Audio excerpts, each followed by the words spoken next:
Hello, my darlings. I hope everybody's well. I hope everybody's doing nicely. Thank you for everyone for showing up. Who has shown up?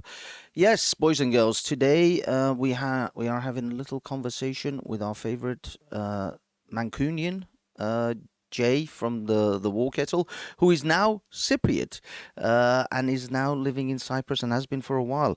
Jay, I'm gonna just bring you straight in, my man. How you doing, dude? I'm good, mate. First of all, I'm gonna bitch slap you live on the show right now. This Get this, everyone. This motherfucker, he goes, "Oh, I'm gonna go on holiday.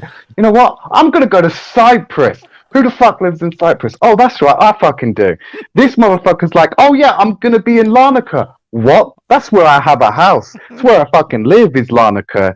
However, I was in the north with my wife, right? Mm-hmm. And this motherfucker's like, "Nah, I can't come to the north, mate. Nah, I'm not about going to no north." I'm Fucking sorry. lazy I'm sorry. bastard. No, it wasn't about not coming to the north. It was about some motherfucker catching COVID, and then scaring the shit out of me, and with my partner or the person I was with, who was quite vulnerable, and I couldn't come all the way to risk catching COVID in Cyprus, and then getting fucking stuck at the airport in Cyprus for like the further 2 weeks.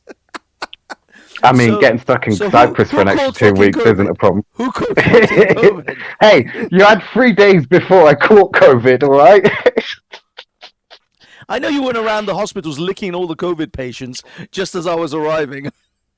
I heard about that. It Literally, was on that's the what I did. news. Yeah. Some malaka is going around the hospitals licking COVID patients. What's going Hey, on? he knows Malacca. Malaka, yeah, pushti. Pushti and Gleva. Pushti. Savras, I know the Savras too. Fucking hell, look at you. I Well, picked up. actually, you need to learn the Turkish because obviously my wife is Turkish Cypriot. Is there a different accent on that one? Do they have Yeah, different? the Oh, divided oh, island. they One speak, side but speaks do they? Greek, one speaks Turk. Oh, I see. So they just purely speak, as in they don't mix it up with the Greek. I mean, right. So Greek Cypriot and Turkish Cypriot is like very. They're more linked to each other and more like each other than they are their native tongue. So, like Turkish speaking Cypriots can understand Greek speaking Cypriots and vice versa pretty easily. Uh-huh. But when you, like, for example, if you go to Turkey, some Turks don't understand Turkish speaking Cypriots, and the same with the Greek speaking Cypriots. The Greeks don't understand them. It's more so for the Greeks. Greeks do not understand Greek Cypriots at all. They struggle a lot with them. Ah. So, dude, it's been a hot minute since the last time we Fucking did a hot minute. stream. You know, it's been a while. It's been a while, and you know, lots have happened. People are even in the text like, "What wife?" Question mark. Okay, lay it down, dude. What has happened to you at least in the last, since COVID? Let's go for 2020 until now, because a lot Yeah, has all changed for you right, all in that right. period, right? I mean, yeah, I mean, like, what? So COVID happened, and I was still doing my thing, YouTube and everything. Um, and basically, life was boring because COVID, you can't go out, can't do Mm. anything. Um, I was suffering with like depression, and I kind of stopped doing YouTube for quite a while, and I've kind of only just been getting back into it. I saw you doing a lot of TikTok. You had a lot. Oh yeah, I'm big on TikTok. Mm. Big Yeah, on it's TikTok. So, so that's actually going well now. I take it. So the TikTok yeah. thing is in a whole different category to YouTube and all the rest. Oh yeah, yeah, yeah. Yeah, TikTok's a hell of a lot easier. You just fucking do a It one is. minute video, spend 5 minutes editing it, and that's it. Boom, First of all, twenty that. thousand views. Second of all, yeah, exactly. 20,000, 30,000. Like the number of views that I get on some of my videos on TikTok are unbelievable compared to not the Banksy ones. I'm doing a whole other channel. I'll send it to you later. And it was unbelievable that like the kind of numbers that I was getting on TikTok, I would dream about in fucking YouTube because, like, I know. 40,000, 60,000. If you have a good enough video, you could blow up to like Hmm.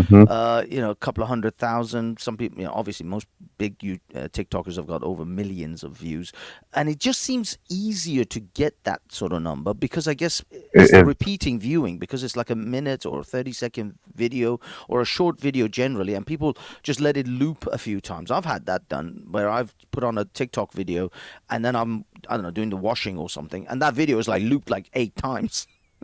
Yeah, because my yeah, hands are yeah, wet and I can't go and yeah. swipe. It's not just that, but the algorithm for people to the way the algorithm works on TikTok is a lot better than the one on YouTube. So Mm. basically, it works on. So, for example, say if I put a video out, now I would send it to all my mates, and ideally, I want everyone to like, comment, and watch the full video, and press the share button, even if they're Cool. just copying the link to their clipboard and not sending it anywhere. As long as they press that share link button and copy the Mm. link. If that goes well in the first hour, then TikTok algorithm basically goes, okay, you've done well in the first hour, so we're going to put your video in front of 30,000 eyes. Oh, And then if it nice. does well in the first hour, they're like, okay, you've done well here, so now we're going to put it in front of like 100,000 people's eyes for the next 3 hours, and it Mm. snowballs like that effectively. So Yeah, it seems that's where if YouTube you're, doesn't have, as in YouTube is a lot more closed off in that way. The yeah, organic growth now on YouTube. I mean, it's obviously to do with different companies, different their ultimate policies and goals. Because YouTube, I think, is seriously just coveting the mainstream media now. They just want to become a mainstream media outlet, whilst TikTok is still about essentially the TikTokers. The people, the average yeah, guy, the average person on the street who wants to just simply put something out there, funny, dance, whatever. Whilst YouTube doesn't really care about it. YouTube doesn't care about YouTubers anymore. It's not about hmm, YouTubers. It's about CNBC and NBC and BBC and CNN and all of that. I think that's why the different levels have come about. Although I have seen in the last couple of years people come through but they were doing exceptionally good stuff. Like, I don't know if you know a guy called the Critical Drinker. yeah. He I know the Oh, critical you know the drinker. critical Yeah, drinker. Now that dude, I when I started following him, I think it was like under 100,000. Now he's 1 million strong. yeah. He's He's just massive. shot up over 1 million, and that's over like a year or two. That happened with Hmm. him. I've seen some of his older videos. I went to the back catalog, and he has admittedly been putting out stuff 3 4 years ago. But it was only Yeah. in the last couple of years that's I don't know what happened, but somehow he just blew up. And the guy's now he's now interviewing actual movie like script writers and like movie directors or producers and stuff like that, like from Hollywood stuff. Before he was just reviewing movies himself and maybe having a few chit chats, streams like this with other YouTubers. Now he seems to have elevated to a whole new category. I think once you hit that million mark, people then take you seriously. Yeah, exactly. and and now he's talking to script writers for Star Trek. He was talking to some producer from some other Hollywood movies. So yeah, but those sort of people, I see that they're like you can count them on one hand now with YouTube. The way suddenly they blow up and they come up really strong. Hmm. It just doesn't have that. It's just not the place for that anymore. That's why I don't really like pay that much attention to this channel. I'm actually involved. I don't know if you know. I think you know. I'm involved with there's a bunch of guys who started up a website called Speakers Corner Online, and it's a Yeah. platform to themselves. It's nothing to do with YouTube or Facebook. It's just their own. It's like Facebook actually, but it is to themselves. So I started to think. I thought to myself, it's best to get into these things early. Like if you got in TikTok early, you could have blown up a lot quicker and a lot faster. So I think Oh with these yeah. with these social media things, if they're gonna go become successful, then it's good to get in early and Yeah. start producing content for them early. So that's why I got into these guys. Now these guys may go somewhere, may go nowhere, but nevertheless, whatever I produce for YouTube, I'm just gonna slap on there. Or actually, I can put things on Speakers Corner Online that I can't even put on YouTube. YouTube will ban it.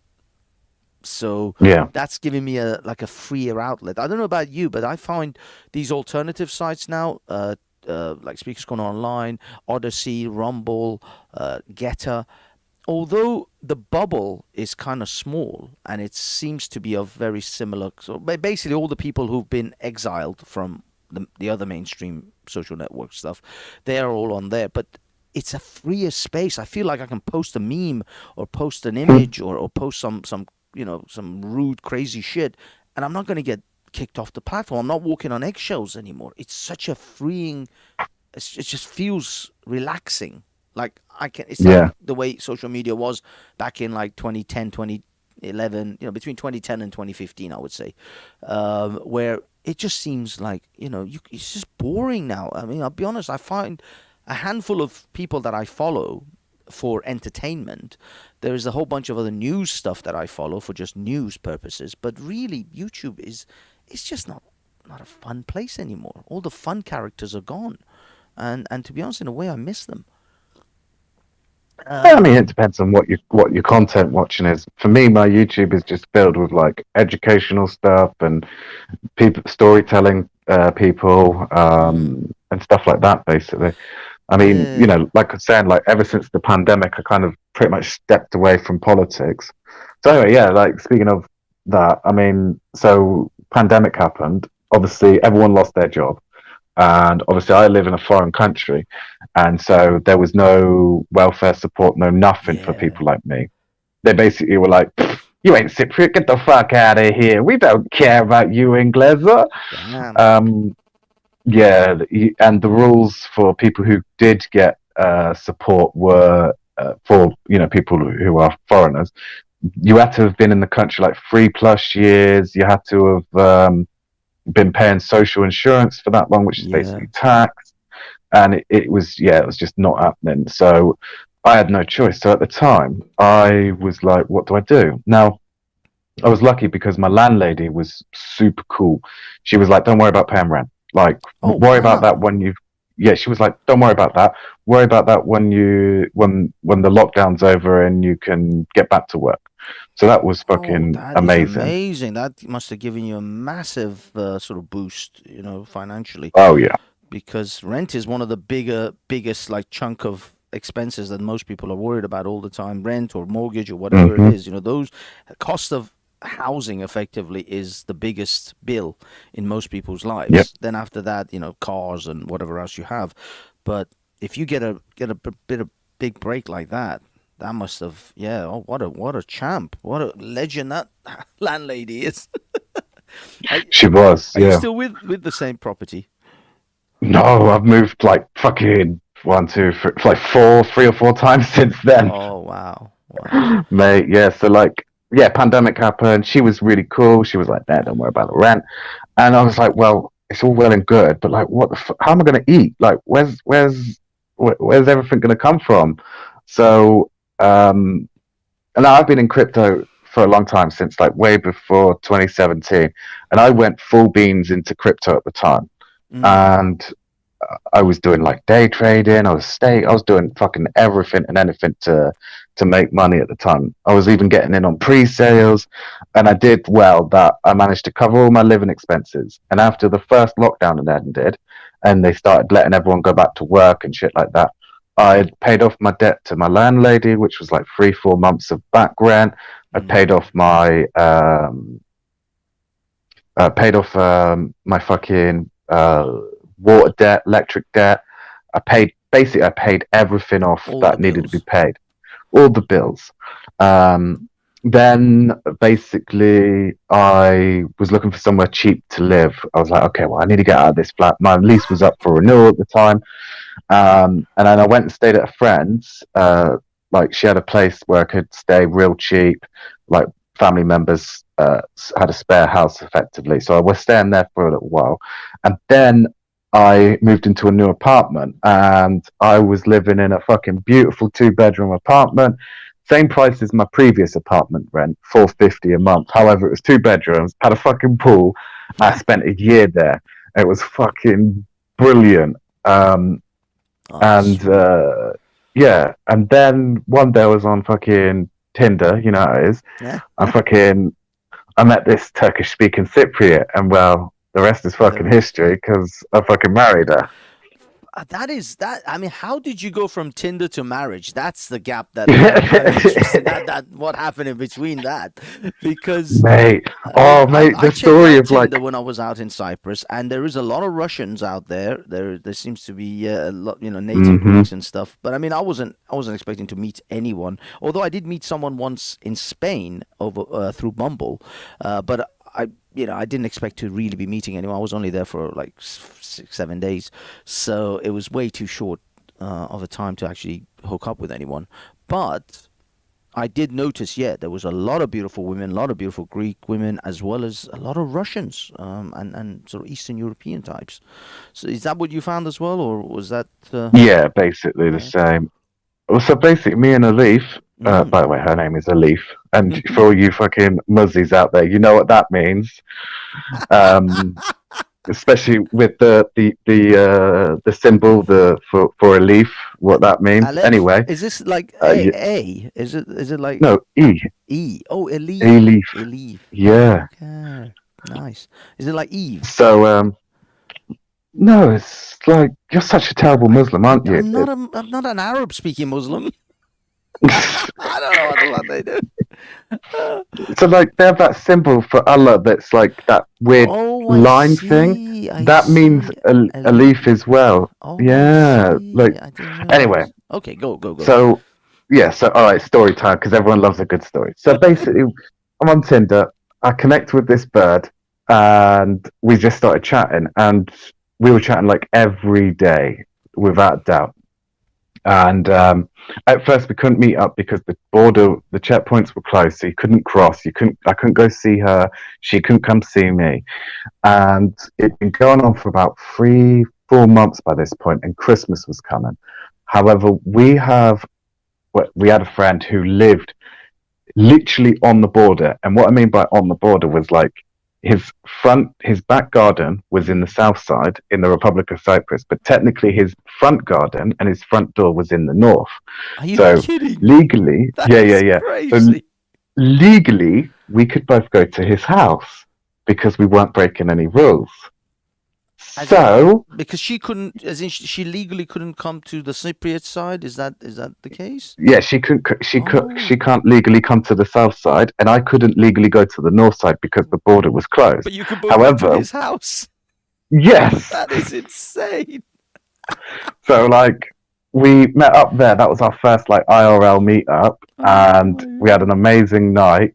And we carried on talking for months and months, and then the restrictions. One day we were like, she was at work in the office, and we were on the phone chatting, and she's like, "Oh, hold on a sec, just need to answer the phone." This woman, like Slovakian or something, she rings up because she worked in insurance at the time. She rings up, she's like, "Hi, yeah, I need insurance for my car because I'm coming from the south. I'm coming to see my doctor in the north." And god. she was like, "What? How are you? What do you mean you're coming to the north?" She's like, "Yeah, I've got to see a doctor, so I got a letter from the doctor, so it gives me permission to cross to the north." And we were like, "What? You can go to the north if you've got medical pass?" And she's like, Oh. "Yeah." And then like she deals with her, blah blah blah, and then she comes back on the phone and she's like, "Yeah. So if you come and see a doctor here, you can come to the north for the day." Nice. So for about 3 or 4 times, I was like, "Yeah, I'm going to see the doctor." So I'd roll up to the checkpoint, be like, "Yeah, here's my doctor's appointment. Let me in the country." Boom. Um, and also like because I always cross at the British checkpoint, right? So I would roll up to the Brits. I'd be like, "Yo, what's up, geez? Can I go see my girlfriend?" And they'd be like, "Yeah, no worries. They ain't got a problem with that. They don't give a fuck anyway." So they were like, "Yeah, go see your missus at the checkpoint." We'd hang out there for a couple of hours, and then obviously we'd both go home or whatever. And then yeah, I'd cross over if I had medical pass to go see a doctor or dentist and see her while I was there, effectively. So that was your Um, your way in for a while. Yeah, yeah, yeah. And then, like, after a while, we were chatting, and she was like really upset because she was like, "Oh, this isn't going to work. Like, we're never going to see each other." Hmm. And then there's like the whole restriction because the North changed the rules. They're like, "Oh, yeah, if you come here as a holiday maker, you only get," I think they've changed it to 30 days for every 90 days. So effectively, I would only get to see her for 30 days in like, every 90 days. So every 3 months, you'd yeah, only get yeah, to see her for about a month in between 3 months. yeah, yeah, yeah, which is shit. And like, Bloody hell. no, she's not allowed in the South At all. ever, at all. That's a So, bit harsh.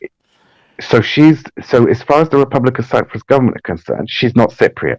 They consider her Turk because they judge her based on where her parents come from. Now, she was born in Cyprus. She was born in Famagusta. She spent her whole life living in the north. But yeah, she can never, ever go to the south. So it wasn't like other Cypriots who can just come to the south whenever they want because they've got Republic of Cyprus ID. So we were like, how are we ever going to see each other? What are we going to do? And then we were just like, why don't we just get married? We love each other. We want to be with each other all the time. So let's just get married. It's the only way. So it's So the a few only way weeks ago, because you would then get some kind of Turkish or North Cypriot pass or some kind oh, of legal oh yeah, document. yeah, yeah. Well, at the moment, I have unlimited travel to the north. That's how it is at the moment. But we'll get Ah, into the rest of what I get later. So basically, I was like, okay, we'll do that. We'll do it. Let's just get married. Now we have to get married in Turkey, which is a whole nother thing. So basically, I was like, okay, well, before I get married, I'm going to have to move house because obviously I still live and work in the Republic of Cyprus. yeah, My business is registered in the Republic of Cyprus. I have an apartment in the Republic of Cyprus. And it was all in Paphos, which was no good because Paphos is on the other side of the island, yeah. too far away.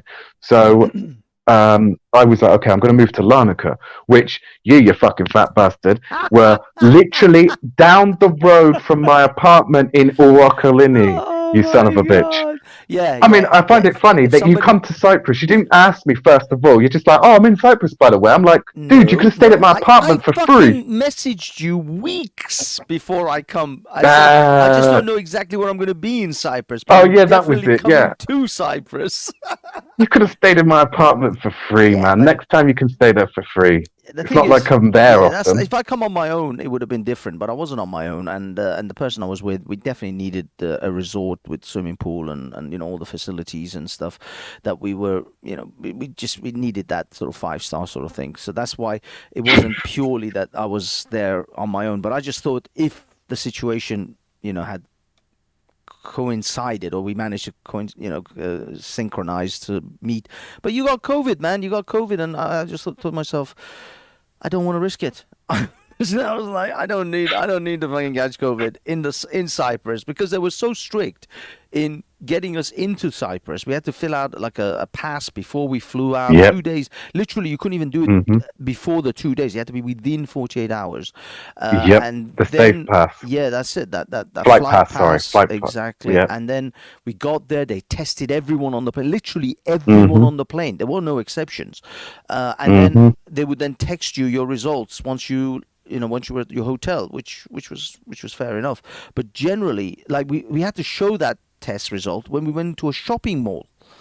Yep, And I'm that's like, right. holy shit, these guys are so strict. And you've caught fucking COVID. I can't risk this shit. I don't know. I don't want to get stuck in Cyprus. I gotta go to work. I got shit to do. I can't risk getting stuck in Cyprus because I got bloody COVID.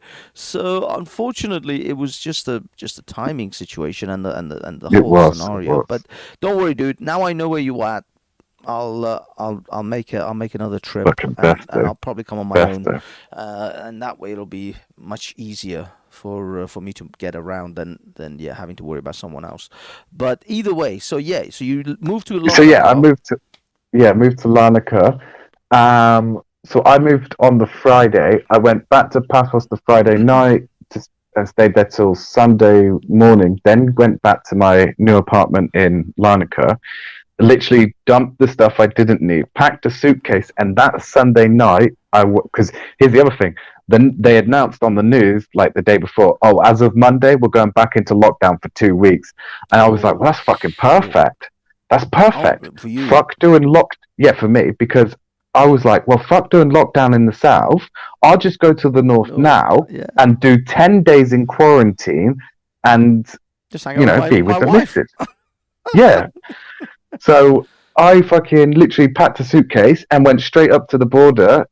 Send a special taxi to pick you up, and Oh the wow! missus, because she fucking really, she should just be declared the queen of Northern Cyprus because she knows everyone. Like literally, you have no idea. Like Oh, she got, for an example, she got a fine the other day for speeding or using her phone while driving. Naughty girl. And she told one of her police friends, and her police friends was angry at her, not because of what she was doing, but because she didn't ring him to tell him that a police officer pulled her over, so she wouldn't have got fined. Awesome. So So anyway, that's it. So I she's very she very so well. What do you call it? Connected. hooked That's up. it. That's it. She's hooked up. Yeah, She's connected in North. So you went there, and that was when before you got married, or were you already married, yeah. Mohammed? Before no, no, before we were married. So basically, I did 10 days in a quarantine hotel. Now the wife hooked it up because she knows everyone. She was like, "Yeah, I'm going to get you in the good hotel, Nah. not the fucking shit one that they stick the students in." She got me into the hotel in Famagusta. That's a fucking seaside hotel with Nice. a fucking sea view room as well. Ah. She didn't fucking fuck around and get me a shit room. Yeah. Nah, she got the best room for me. And literally for the 10 days after work, she would come sit outside the hotel from where I could see it from the balcony. And we'd spend like a few hours literally looking at each other from my balcony of my hotel room, her on the beach, basically, on the phone, just chatting. And then, yeah, I got let out of quarantine. And then that was it. The first night that I got out of quarantine, we stayed at her mum's house. And then the next day, we moved into our apartment together in Famagusta. Um, Nice. That and we was were there up until about a week ago. okay. Now this was my uh sort of thoughts around it because you married essentially a Turkish girl. Now Turkish people are really Hmm. protective of their girls and who they marry and stuff. How was the parents? Were the parents easygoing with that? Oh, mate, they're super lovely, super supportive. They're not Sunni or Shiite Muslims. They're one of Okay. those little sects where they're very secular and Mahtab, whatnot, they call it. Oh man, what is it? What are they called? Like like Sufis. Sufi. Yeah, Yeah, yeah, yeah. A lot something of like that. Turks are Sufis as well. Yeah, Yeah, Sufism is pretty reasonably big in Turkey. So they're the most. Actually, you're really lucky because they are the most chilled of all the Muslim yeah, sects. yeah, And yeah, exactly. yeah, I mean, I think there's Ahmadiyas. Ahmadiyas are a sect which some, I mean, Sunni Muslims don't even consider them Muslim. They think of them as mushrikeen or some kind of apostates. But generally, Ahmadiyas are relatively chilled. The Sufis are Hmm. much more chilled, and the Sunnis and the Shiites are the crazies mostly. And even them, there's like crazies and chilled depending on which people you meet.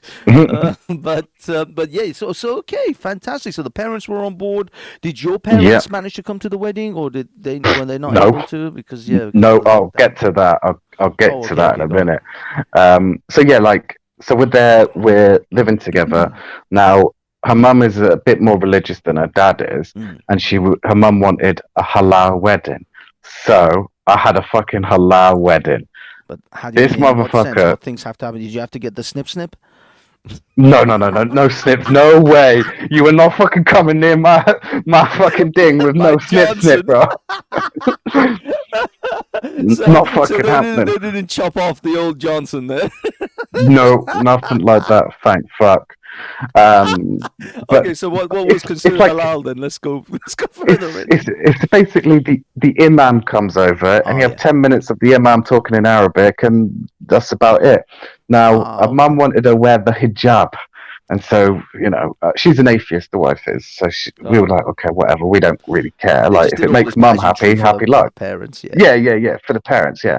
Her dad was not happy though. He was like, no, you shouldn't wear the hijab because he's very anti-hijab. Very oh, anti. wow. It's Yeah. amazing. It's the mother is so more religious than the father. It's actually that kind of dynamics where I've seen that a lot in Iranian, where the father is actually far less religious than the mother. The mother is still a Yeah. bit more sort of, wants to have some kind of religious weddings and stuff like that. But generally, so the actual wedding was like a Muslim wedding, effectively, imam and hijab and some blah blah Yeah. blah. But how about the reception? Was that also halal? We didn't actually have a reception. We just had dinner afterwards, and that was it. Oh, okay, so it was kind of halal, you could say. Yeah, yeah, I suppose you could say that. Oh, Literally, it was only like 10 minutes. It was in the parents' living room. And we did the whole hand thing where you like have your hands pointed out with your yeah, fingers yeah, touching, yeah, sort of thing, and nodding your head a little bit yeah. and saying a vet. And so yeah, that was it. Um, And We did you guys have any kind then of party afterwards or days or nope. later? Was there any kind of No, no, like? no, no, no. So technically, you guys owed a reception. Yes, we I'll gotta get to that we as gotta well. get to that. Yeah, we got to get to that.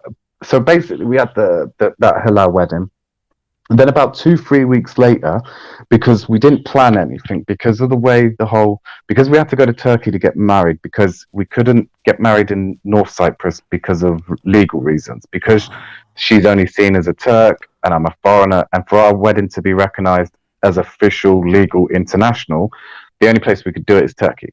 So we were Oh watching wow. flights to make sure we got a cheap flight, and also because she's Cypriot, she could just go to the registry office, tell the government like, "Oh, I don't live here. I'm, Turkish Cypriot," and then they basically go, "Okay, we'll do it in a few days instead of you waiting months and months." Of course. So basically, one day happened where it's like, "Oh, in 3 days' time, we can get this flight to Turkey and we're sorted." So boom, 3 weeks later, we're off to Turkey. We spent about a month in Turkey. At first, it was sorting out like fucking paperwork for her because she needed a new passport, new ID card, and some other bits and pieces. And then we could actually start like going around to the registry offices. And the first 2 registry offices we went to were like, no chance. It's going to be fucking September before you get married. And we're talking like May. We're talking Bloody 3, 4 months of us. And that wasn't happening. She was devastated. She was like crying and everything and thought it was never going to happen. And I was just like, look, I don't care if we have to fly to the other side of Turkey to happen. Just ring every fucking registry office and see what they say. And hell. funny enough, she supports Besiktas football team, which is a district in Istanbul. And for any Turks watching, you know about Besiktas and you know about Ataturk and you know that Besiktas is where Ataturk died and blah blah blah. Okay. So we ended up getting married in Besiktas, and because it was all last minute. Here's the best part. So we go to the registry office in Besiktas, and the guys there were showing all the paperwork. He's like, "Yeah, this is great." I give him my passport, and he's got this piece of paper because I told the North Cyprus government, I was like, "Yeah, don't stamp my passport. I can't have one of your fucking No, stamps in my passport you're because the gonna mess Republic up. of Cyprus will throw. Yeah, Republic of Cyprus will throw a fit if they see your stupid stamp in my goddamn Yeah, it's passport. crazy. Having a Turkey stamp in it, that's fine. They don't care about that. But North Cyprus, no, don't do that." So Bloody they had the fucking piece of paper me. So he gets my piece of paper. He looks at it and goes, "Legally, you've overstayed." And we're like, "What? I've not been in more than 90 days." And we only turned up like less than a month ago. It's like, according to this, you left TRNC last year. We're like, what? No, we came in on this date, and turned out that the fucking idiots at the they passport office stamped it didn't wrong. set the fuck. Yeah, they didn't change the date properly, so it said it was a year earlier than what it was. So Oh we're freaking out for like shit. 5 minutes, thinking that like I could get in trouble by the Turkish government, we couldn't Yeah. get married and all this. And then he gets my passport and looks inside because in Turkey they stamp your passport when you come in. Thankfully, the Turks were smart and stamped me with the correct entry date. So crisis averted, Bloody basically. hell. But it was still like 5 minutes of us freaking thinking it's not going to Yeah. happen and Heart everything. attack. Yeah. Then it gets worse. So he's filled out all the paperwork, we're all ready to go. And then then the manager, the person in charge, he's then verifying the paperwork and he's like, "Okay, we have a new problem. You need to get married this month." And the end of the month is in 4 days. And also it's Thursday. So we're closed on Saturday and Sunday. So basically you need to get married today or tomorrow. Oh my And we're god. like, what? Because basically the British government were like, "Oh, just put the month and the year, don't put a date." And we are like, okay. But because we put the fucking date anyway, it basically meant we could only get married within that month. And because the month was almost over, it was going to fuck everything up. Shit. So the guy was like, "Yeah, you've got 2 options. Either A, you go back to the British Embassy." Now, getting this fucking document from the British Embassy took us like 2+ hours and was a right fucking nightmare. Yeah. Because basically I had to get like British government documents saying that I'm not married and I swear to the Queen that I'm not Oh my married and god. all that shit. And this document had basically put a fucking time limit of the end of the month and that's it. So With them freaking out about that. The guy's like, look, you either go to the British government and pay them another 50 fucking quid, Oh or shit. we, yeah, or we do your marriage tomorrow at 3 p.m. because I have a cancellation for tomorrow at 3 p.m. So you can do it then. So we had no fucking choice. We were like, okay. Okay, we're So doing it. we're doing it. We're getting married tomorrow. And it was literally like, we're getting married tomorrow. So we basically went home to her sister's house, sorted everything out. She had to like dye her hair, I had to get a haircut and a fucking have a shave and everything else. And then literally get up the next morning, get dressed, and go straight to the registry office and get married. Now, obviously, because of restrictions, no one could come to the wedding. So her sister also had to work, so she couldn't come. Oh my. Her mum and dad obviously couldn't come because of their age and whatnot. Yeah, My dad and my mum, no chance they could come because of the restrictions entering Turkey at the time.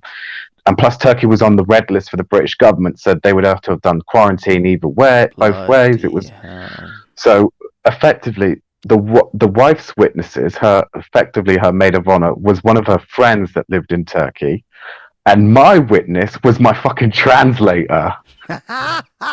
Because they issue you a translator, so you know what's being said. So we had this beautiful little ceremony. I'll send you the video after the stream, and you can watch our little wedding ceremony. It's so beautiful. Now, during the service, they're like, oh, what song would you like to play? I couldn't think of a fucking song. And I was like, play the Besiktas football national anthem. And they laughed and everything. We're getting married in Besiktas. The wife supports Besiktas, so it was just fucking perfect. That's why I picked it. So played the fucking football team's tune. It was amazing. Oh my god, that is a crazy. That's like almost like the way they used to say shotgun weddings, where Yeah, but without the shotgun and without the parents. Because I can only imagine that would be about the only way I would get married. That would if I have to prepare like months ahead for a wedding, I don't think I'm ever gonna go through with it. It would have to be a gun to the back of my head and just fucking sign on the paper. Oh, dear. I can only imagine that is about the only way, because the previous times where we have attempted at flimsy engagements or an engagement and leading on to a wedding, it never happened. The wedding never came because I always just duck and roll. way before we even get close to any kind of wedding day. But this was like, at least, to be honest, out of all the weddings in all the world, this was at least a story to be told. It was an interesting wedding, whilst everybody else is like, we booked such and such, we went to the registry, when we had a reception, and then we got drunk, and then we went home. That was my brother's wedding. I mean, admittedly, my brother's wedding, because his wife's Sikh, and his wife's dad, they drink a lot. Sikhs, I mean, I knew Sikhs. I've been to Sikh weddings before, but I was never like part of the wedding ceremony. I was a friend, or it was one of them was like my mum's solicitor, who threw this massive, giant, several hundreds of people wedding, and he invited us. So I wasn't that close to the family when I was going to these Sikh weddings. But this one obviously is my brother, so I'm considered the eldest man from the male side, from the husband's side. So I sat at the table with her dad and her uncles, and they literally pour like almost pints of whiskey. They don't drink like glasses, like 2-3 shots or any shit like that. These are like half a glass to almost a whole glass full. And I went home and I threw up so much that night. And I was ill. The wedding was on a Saturday. I was still hungover by Wednesday. It was horrific. Yeah, I got alcohol poisoning badly at that wedding. So of course. I'm never doing that again. Every time I see her dad, I still get a little tingle on my spine of the pain and suffering that I went through. I'm like, I'm never drinking with you again. You know that, right? You and I cannot have alcohol together because you will kill me. And the guy's like 70, 80, I guess. I don't know. He must be 70. It must be 80 now. But, these were old men. These were not young men. we're drinking that. I'm like, what do you guys do with this? Because I'm feeling like I'm gonna die here. Yeah. But yeah, so So yeah, no reception, no hen do, no stag do, no nothing. it So was literally we fast. finished.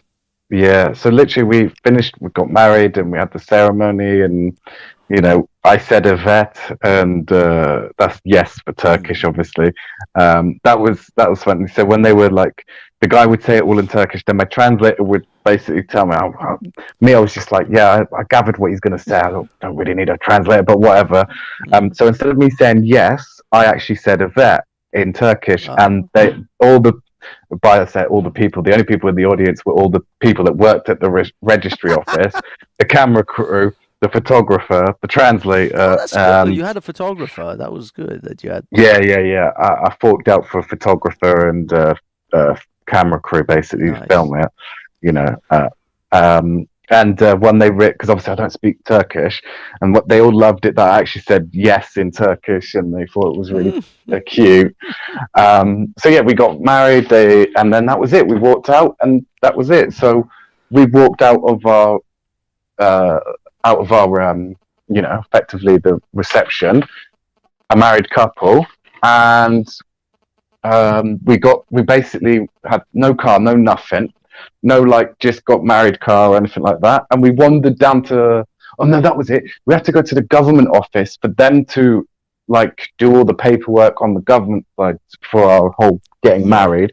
So we wandered down there. We did that because the security woman, she was like, "Yeah, go to the office now. Look for this person and tell them I sent you," because you know how it is in fucking Mediterranean culture. It's always someone you know. So we go down there then, and we get it all like started on the paperwork and everything. And yeah, then we went to fucking Starbucks afterwards and had coffee. Starbucks reception. Yeah, but the thing Yep. is, you had the halal wedding in Turkey, in Cyprus, right? So that was Yeah. in Cyprus. So that was kind of like wedding one, and then you had Yeah. Wedding wedding one. two in Turkey because you needed to Yeah. get the certificates and stuff. So you've kind of had two weddings, but you are owed. I think you definitely are owed a reception party. We're gonna have to get you guys Exactly. together. We have to get all of maybe we invite a few people now. The restrictions are lifting a little bit easier. We can all meet in some place, some resort or some hotel or somewhere, and then just have the party Yeah, there. all come to Northern Cyprus. We'll have a big fat do at some 5-star hotel with the That's what I casino and mean. everything. It'll be That's what I fucking mean. We dope. just have Yeah, a yeah, yeah. laugh and a party. I think that is actually something we got to start building up because I still want to meet your the Greek lady as well, the one that was on TikTok a lot. Oh my god, I keep forgetting her name. I follow her Oh, actually. you mean we call her Annie the Turk now? Annie the Turk. She's called Annie the Turk. She was Annie the Greek. Yeah, but I've started for about the last year or so. I've been calling her Annie the Turk. So if you ever see a comment on like one of her TikTok videos by me, it's always like Annie the Turk. But yeah, Annie. Um, I mean, you guys. When I was watching, when I used to watch your TikTok stuff, you guys. Yeah, there was a whole bunch of you guys always out to restaurants and bars and stuff. So I'm presuming that causing crew. trouble. Yeah, all those guys are owed a good night, a good party. Exactly. So yeah, Exactly. definitely that has to happen, man. And I'm gonna and I'll you just tell me and I will book it. And I'll book. Sounds like a I'll plan. come down. But I guess it'll be in the Turkish side because it wouldn't be down because your wife still would have problems. I mean, she still can't really come down to the southern part, right? Not yet. We're working on that. So like, So what seems to be the trouble? What is the well, Greek if the Cypriot fucking Greek side if you saying? people who voted Brexit didn't fucking vote Brexit, she could come. So I blame all Oh, you Brexiteer oh, of cunts. course, because she would be a British citizen. She would technically, Nope. no, it wouldn't be No, about no, the. no, no. Well, so what's the Brexit Nope. got to do with it? Because of because Britain would have been in the EU, I would have been classed as an EU citizen. Hmm. So as an EU citizen, I would have a right to bring my Turkish wife across the walking border, to cross the land border. However, and I quote from the Office of Migration, because I am a third world nation citizen, they actually fucking called me a third world Third nation world citizen. nation I citizen. couldn't Oh fucking my believe it. god! I had a fucking tear in my eye. I was like, I'm from Britannia. You I've fuckers! ruled the fucking Third world, world. and you call me a third world citizen? I Brutal, shit mate. gold, motherfuckers. Third world? Kiss my So ass. yeah, so Oh, like because of that, I can't bring her across the land border, and I have to fly her from northern Cyprus to Turkey, from Turkey to Greece, and then Greece to Cyprus. So are a you trip that takes serious? me, yeah, a trip that takes me 2 minutes of literally walking across a checkpoint that is no more wider than fucking 4 meters takes her nearly a full 2 day trip round. That is crazy. Isn't there any way that they can issue some kind of visa for her? Or, I mean, couldn't you bring her to Britain for a while and then get her a British passport? What, you mean come live in fucking Britain for 3 years before she gets her British citizenship, and then also provide the Guys, British government showing that I earn more than 20 grand a year and everything else? yeah, but No dude, thanks, come on. mate. You're young. You guys have got plenty of time. 2, 3 years is barely a drop in the ocean for you. You can do Mate, 3 years. I'd never want to come back to Britain. It's fucking cold. It's miserable. It's Yeah, wet. but what I mean is, this is And for this little hump, this little hurdle. You get over the mate, hurdle, and she then you more than guys 2 weeks out of travel. Cyprus, she misses Cyprus. Like when we were in Turkey for the month getting married, by like the third week, she was like, "I want to go home to Cyprus. I miss Cyprus." Oh So shit. there's no way she would survive 3 years in England of you know waiting and all of that So you mean malarkey there have to be 3 years? I mean, she can leave, I think, Britain over that 3 years for short amount, like a few for weeks. short periods. But you can't Yeah, obviously yeah, leave it for yeah. like long periods. But yeah, I mean, Hmm. you can come here, register, and pay some bills or whatever, and you fly back for like a few weeks every few months. Until this matter is resolved. I'm telling you, dude, this is a long term thing because if you guys have kids and stuff, what's going to be the status Whoa, of the whoa, children? whoa, whoa, whoa. We are not having kids, thank you very much. You fucking sound like my goddamn parents You're every 5 married minutes. Oh, now, when are you man. gonna? That's the next step. That's what's No, gonna it's not. happen. It's you not, may you may not have as much to say mate. about it as you think. Uh, Mate, trust me, she's more anti having kids than I am. She's like, I will divorce you if you change your mind on this. Uh-huh. How old is Yeah, if you don't want me asking? You can just tell me. Are you both over 30 or under 30? we're both over 30. I'm 32 and she's 34. Oh, dude, that wall's gonna come hitting hard. That wall's gonna come hard, like a Formula One car going into that into that It's not barrier. happening. You can shut the She's fuck up. gonna It's not she's happening. gonna hit that wall like at Mach 4. Trust me, it ain't happening, mate. It ain't happening. I tell you what, she's 34. In 2 years, she'll be 36. That's when the wall hits hard. I'll talk to you again in 2 years. Yeah, and you'll get the 2024, same we'll have answer. another conversation. By that point, you're holding like a twin, going, "Yep, we had the twins." No, not happening, mate. Not fucking happening. Um, oh dear. Yeah, as I say, we'll have that we'll have that conversation Mm. when the time comes. This is what I mean. The text is saying it's like 5 kids later. Like that those little meme clips. People will go the French one. 24 hours later. It's like That's it. You know what? After this conversation, I'm booking myself a fucking doctor's appointment. I'm getting the snip now for sure. well, yeah, we'll have that talk. We'll have that talk soon enough. But in the long term, yeah, I mean, I think if definitely if it's for children, you guys are gonna want to sort that out because you don't want the children to have this complication. But to be honest, don't worry about it right now. Just Yeah. enjoy the time. I mean, you guys. And so this was when was this? 2020, 2021? We got married last year, Oh, it was in 2021. 2021. So Yeah, yeah, Christ, yeah. you've only been married like a year. It's a drop in Just the over a ocean. year. Our anniversary was literally 2 weeks ago.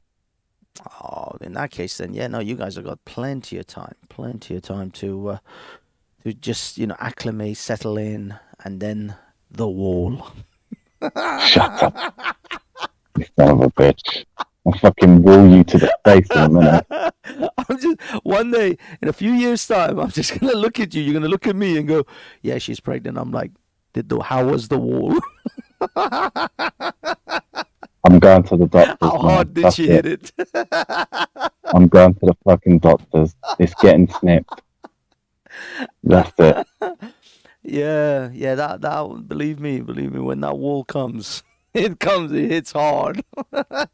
It hits real hard. But okay. Anyway, so since your adventures in Turkey and in Turkey, then Cyprus, and this is the weird thing as well. You know, after I came from Larnaca, 2 weeks later I flew to Turkey. I flew to Alanya. In and Antalya, it's just down the road from Antalya kind of area, which is like very popular tourist areas, and it was amazing as well. It was really nice. I went on I didn't go on any holiday since 2019, and then all of a sudden in 1 year I went on two amazing holidays, and they were both actually really nice. The first one was very relaxing. The second one was relaxing, but it was a bit more. It was me and one of my mates, so we were out clubbing and just out and about a little bit more in that way. And my mate picked up some girl from Estonia, and the thing is that he had such a good time. When we came back about a week and a half later, he went back to Turkey with the Estonian girl. I was Wow. like, holy shit, you really had a good time. Mate, Yeah. I've been to Turkey twice this year. So, like, we went for like a little week holiday, Oh, yeah. sort of a break.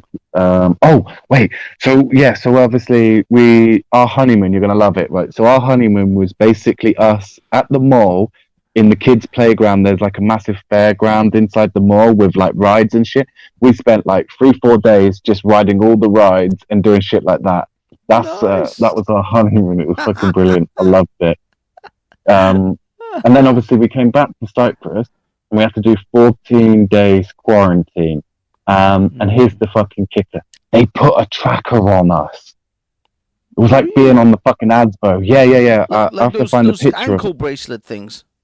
Yeah, but on your wrist, mate. Oh So my it was god. linked to your phone as well. And it wasn't like, oh yeah, you could like not put it on and just say that you did or no, because they did it at the fucking airport. You get off the plane, they test you, and then they slap this thing on your wrist and link it to your phone. Bloody And there's like hell. no chance of getting outside and whatnot. So, Shit. anyway, we fucking did that. And yeah, we moved, obviously been living in North Cyprus pretty much and blah, blah, blah.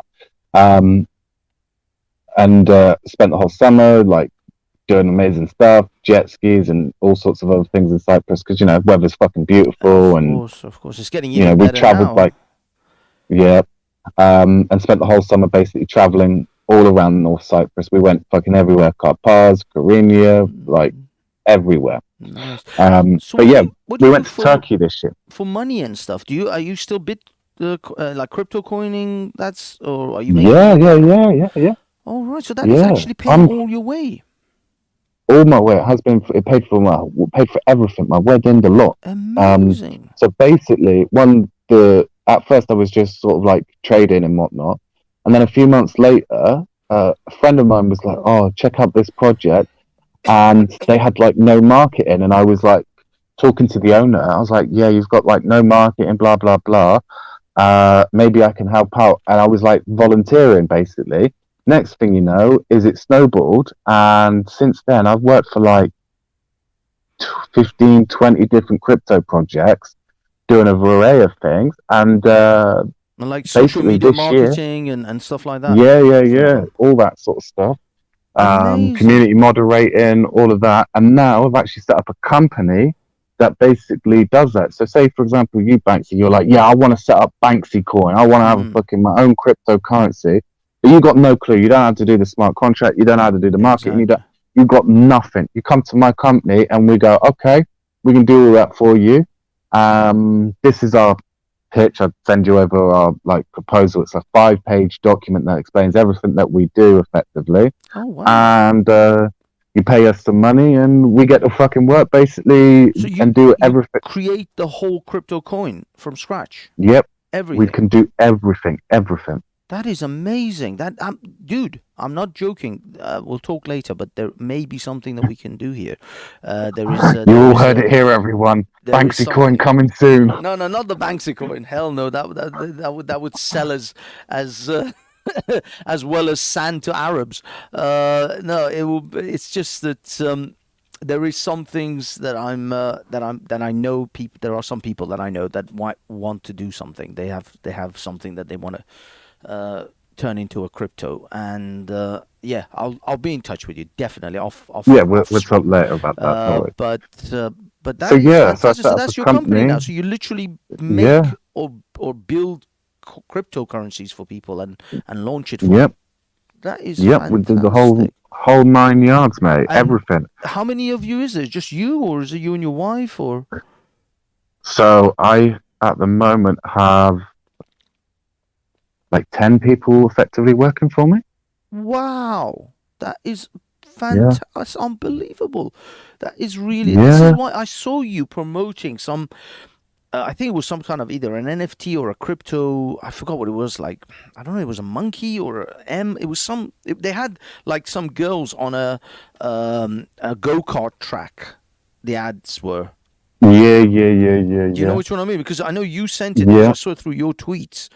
But I yeah. completely forgot what it was now.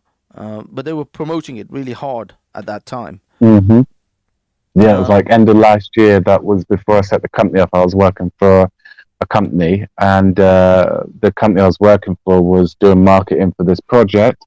And mm, obviously, yeah, that uh, must be it. That must. Yeah, I'm trying to find it, but I'll be honest. I can't remember it. But that I guess that was it. That was the start. And how about NFTs and stuff? Have you been involved in them as well? of course, mate. Mm. I helped. So let me give you. So I actually set up a bi-communal community group for a crypto project called Helium. It's a mining thing that uses LoRaWi, which is sort of like long-range Wi-Fi. Oh. I'm the co-founder of that community organization here in Cyprus, and we hold meetups all over the island. Um, and my mate, who I set that up with, he set up his own NFT project, helping stray cats here in Cyprus. It's called Oki Kitties, and we have like charity stuff where we help, basically,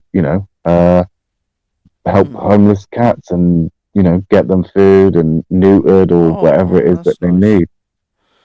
And owning those NFTs and buying them helps fund that, Bloody which is hell. great.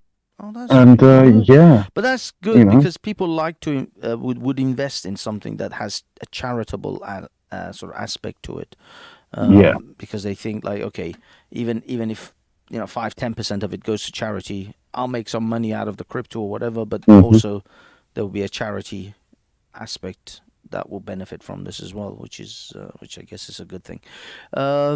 Fantastic. So what else?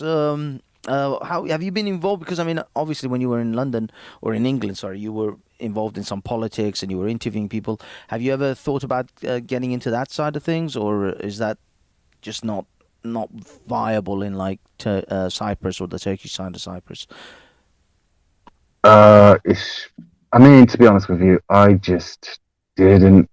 Ever since moving here, I kind of just sort of stopped all that sort of stuff. I mean, I did a little bit of stuff, and I'll probably get a bit more back into it, but it's it's just not where I'm interested in at the moment. I mean, I do miss making content, and I will be getting back into it more. Um, but I spend most of my time doing TikTok, man. I love the TikTok stuff. It's great. What actually? Tell everyone what is your TikTok? I mean, what's your actual is it just War Kettle or is it something else? Nah, the War Kettle got banned, mate. So Ah, I had to come up with a new one. So I called myself the Soy Kettle. the soy. Is that So what you are on TikTok then? The soy kettle. just Soy Kettle. Yep. Oh Oh no, my is it god. the Soy Kettle? Yeah, Hang on, let me check. type it in the chat if you can. Yeah, the Soy Kettle is my TikTok. I'm gonna dump the link in the chat, and that's my TikTok basically. And I'm on there talking about all kinds of shit. A lot of it is crypto related, or is me like eating Turkish food and Turkish desserts, or showing like the abandoned city of Russia, which is sealed off and no one's been in there for like 50 years. Yeah. You were saying about, because You there know, there are there are really like amazing like dead resorts, or there was something yep, someone showed where all the cars are parked exactly in the car parks, the hotels are, yep, it's totally hmm untouched since the yep. 60s or 70s. No, 1974. Wow. And it's still there, and no one can touch it, no Yep, one can do anything with it, renovate it, clear it up. nothing at all. Nothing at all. And what would be the scenario in which they could do anything with it? I mean, what would have to Um, happen? Is this Turkish territory, Russian territory? so like technically Russia is like kind of under UN control. However, the North Cyprus government and Turkish government are like, let's open it up to the general public and let them walk around. And over the last 2 years Yeah. since they opened it, because up until 2 years ago, you couldn't even go in there. You could look at it from the outside, but now you can actually walk down the streets, see people's homes from 74, see the businesses from 74, and like see all of that Bloody stuff. But hell. That is, yeah, yeah, yeah, it's like a time capsule. You can it just is. kind of go Yeah, back in time with that. That is it crazy. is. Yeah. That is crazy. Um. So basically, it's like that, and yeah, you can't. That's it. But Turkey wants to like start renovating the place. Like, to be honest with you, the whole place needs tearing down because it's a fucking hazard. There's a crane. There's two cranes. Yeah, massive, giant cranes that are rusting away for the last 50 years, still standing. And it's like any day they're just going to come collapsing down and destroy so much. Oh It's going to be yeah, crazy, yeah. Because obviously And it's the same with. that infrastructure can't stand forever. It's eventually going to start Mhm. crumbling. I mean, some of the buildings have crumbled. I mean, like you'll walk down the street and you'll see buildings that have just collapsed in on themselves Bloody because hell. of, abandonment effectively. And Turkey wants to to renovate it and start doing stuff. And the South Side, like, no, you can't, blah, blah, blah. It belongs to Greek speaking Cypriots. And yeah, the list goes on and dramas and whatnot. But it's probably just going to be status quo for the foreseeable future at least. Bloody hell. Yeah, So we'll yeah. It's see. really weird that uh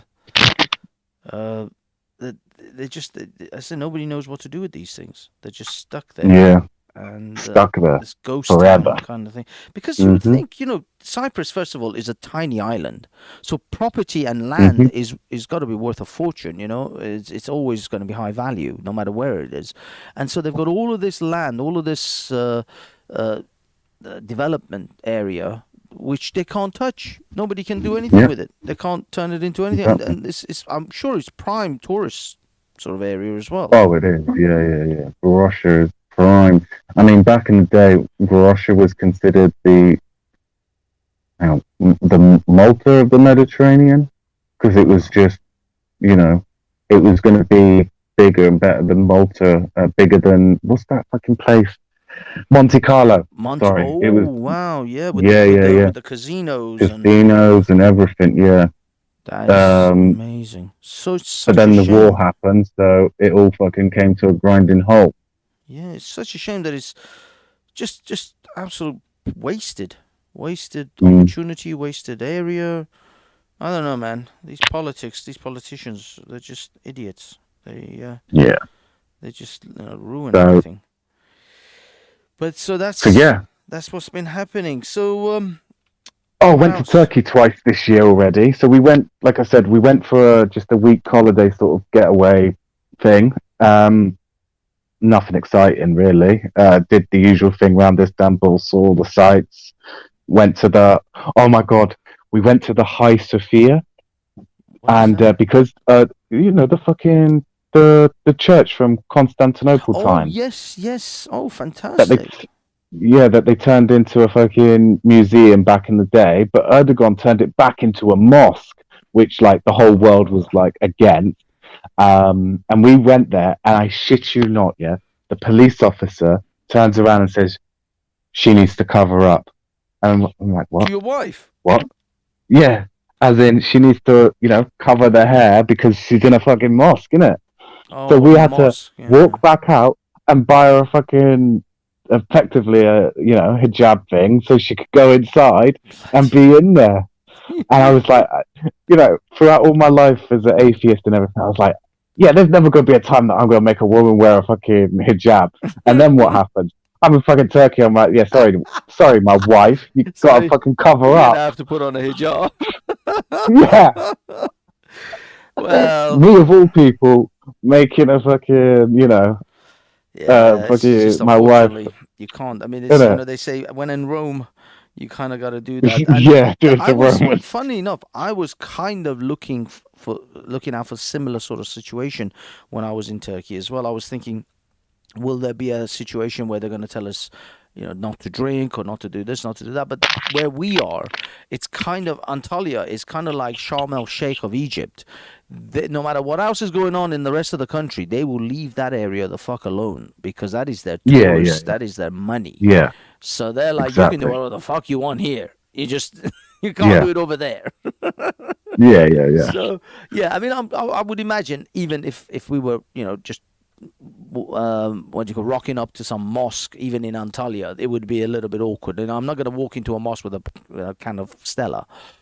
So even that's a little bit like, I don't think you're going to get away with that shit.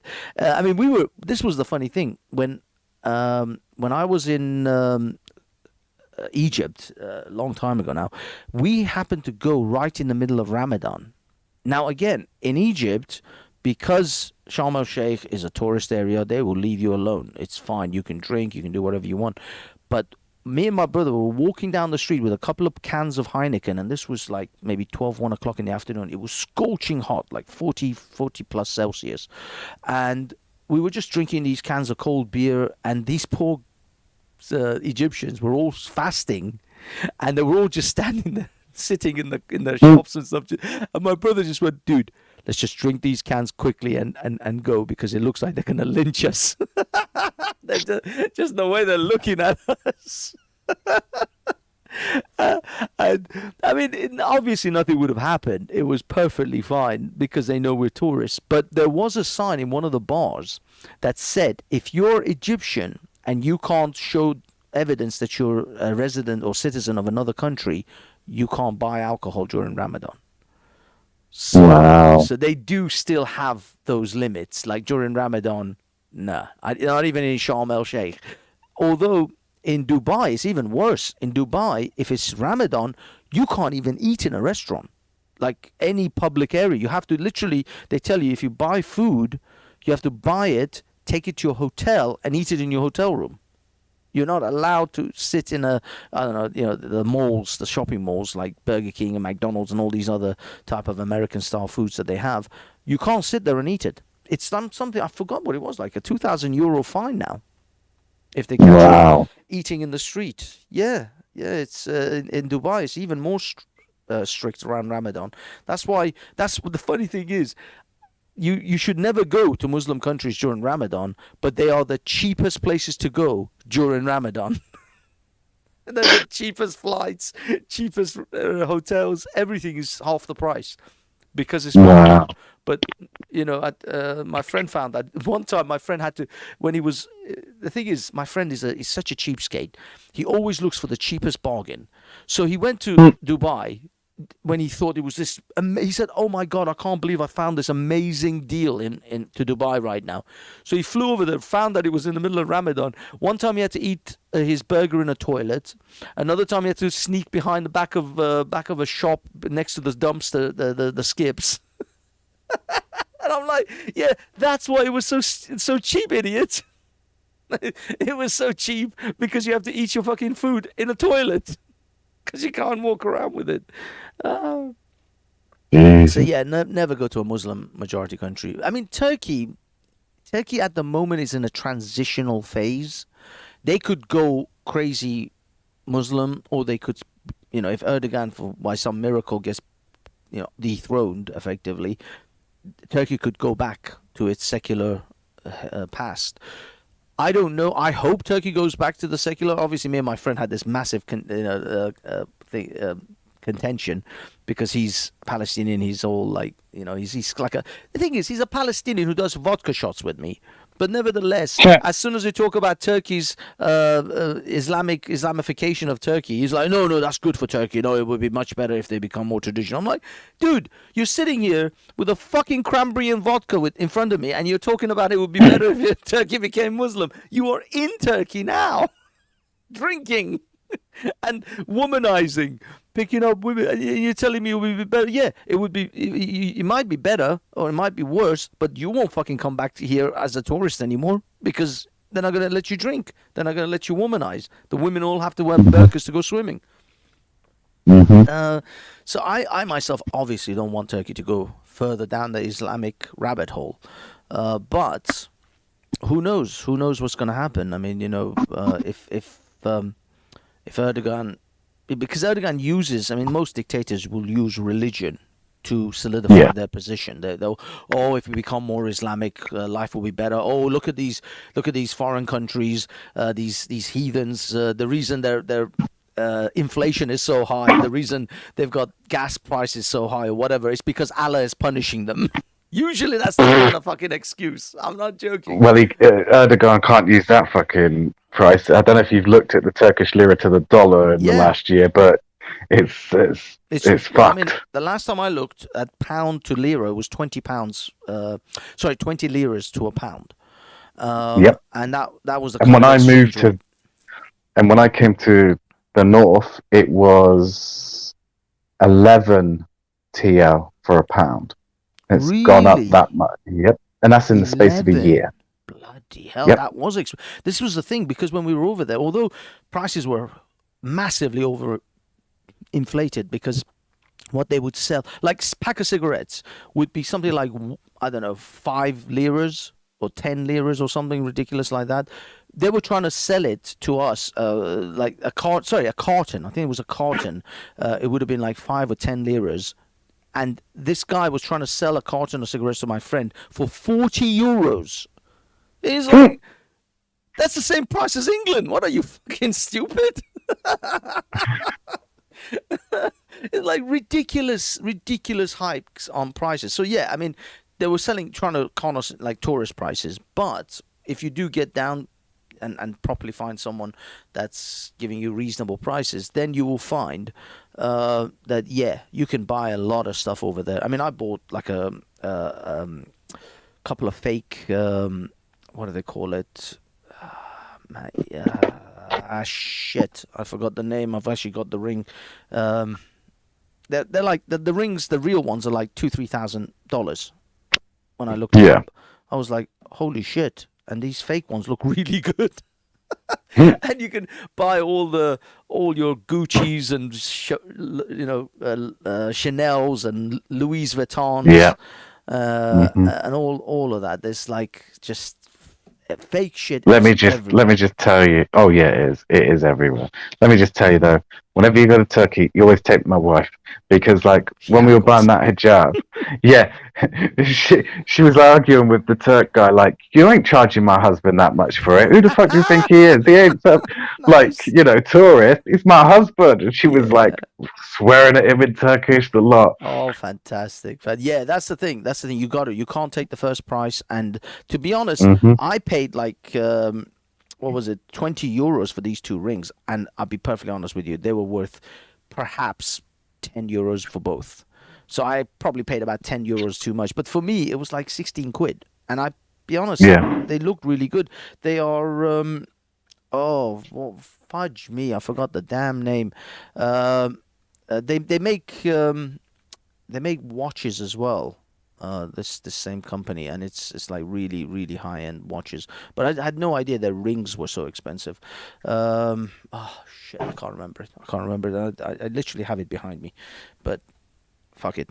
But yeah, so that's one thing about Turkey. Now, this is one thing I couldn't find in Cyprus. Now, I don't know about the Turkish side. Do they have a lot of fake goods over there? In the Turkish side, yes. In the south side, no. Because you got to remember, the south side is a European country, so they can't be doing that shit. That's what I thought. North, it's not. It's a fucking own country, not in the EU, so no one gives a fuck. Yeah, that was because we were looking for like handbags and stuff, and there was none of that because in Should have Spain, come to the north. yeah, Should have come to the north. should have risked the COVID.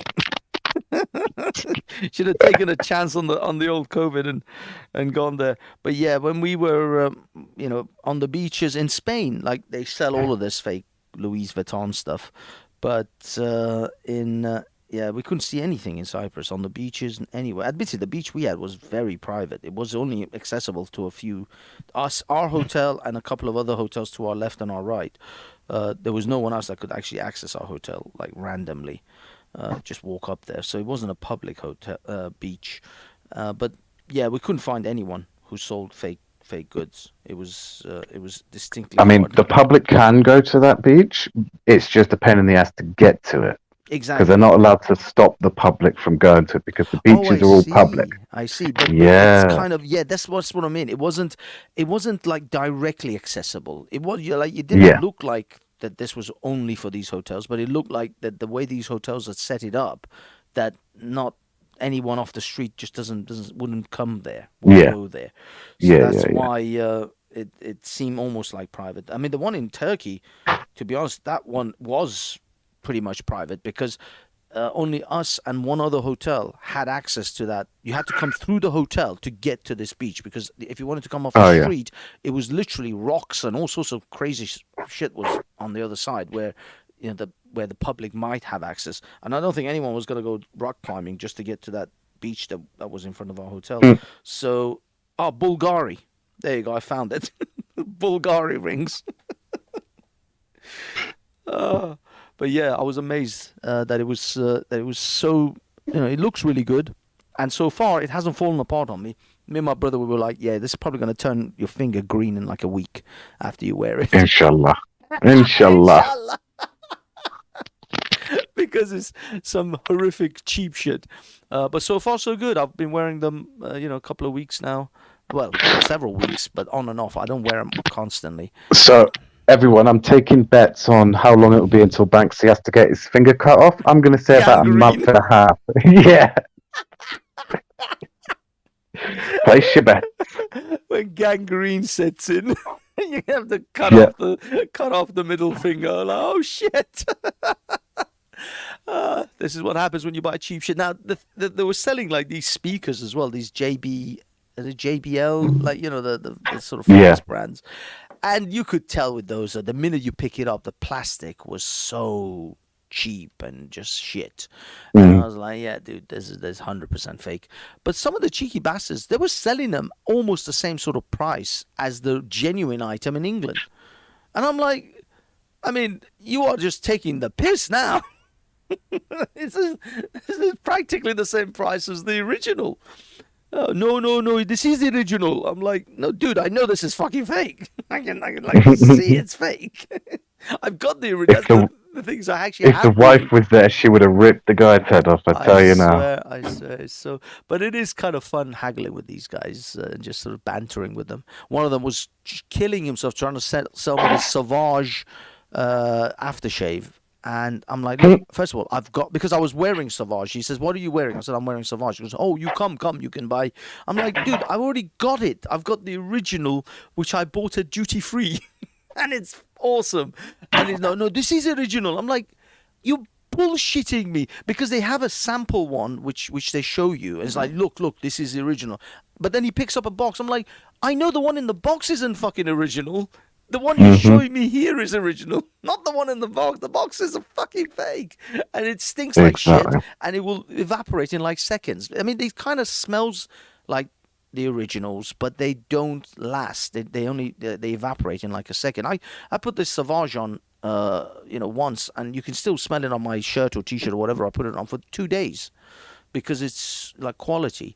But if you get these fake ones, they don't. They're horrific, and within a few months they start to smell like alcohol because Yeah. they start to evaporate. So unfortunately, when it comes to those types of things, I don't like buying fakes because I've had bad experiences with these fake ones. But some items, like rings, like handbags, suitcases. Yeah. Sometimes they're okay. Admittedly, my mum once bought a Louis Vuitton, what we call Louise Vuitton. This is Louis Vuitton's younger sister, less successful.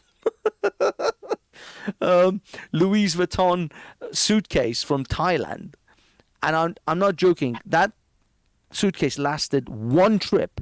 On one trip, it fell apart. The wheels broke. The zippers started coming apart at the seams. The seams started to fall. Like one trip it lasted, and then it fucking just fell apart. Sounds about what right. Did they make this out of cardboard? How is it? It's so weak. It's like one trip. It didn't even make it through one trip.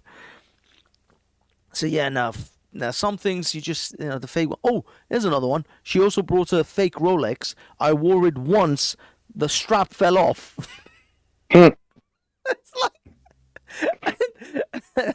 like, look, this is horrific and it's fake. And she's like, no, it looks good. It looks good. I'm like, no, it doesn't. Any idiot could tell that this is not a real Rolex. And it's gonna fall, and it fell apart on me the first time I wore it. And I think, to be honest, sometimes when you wear these bad fakes, it's worse because people can tell. It's so obvious that you're wearing a fake Rolex or a fake.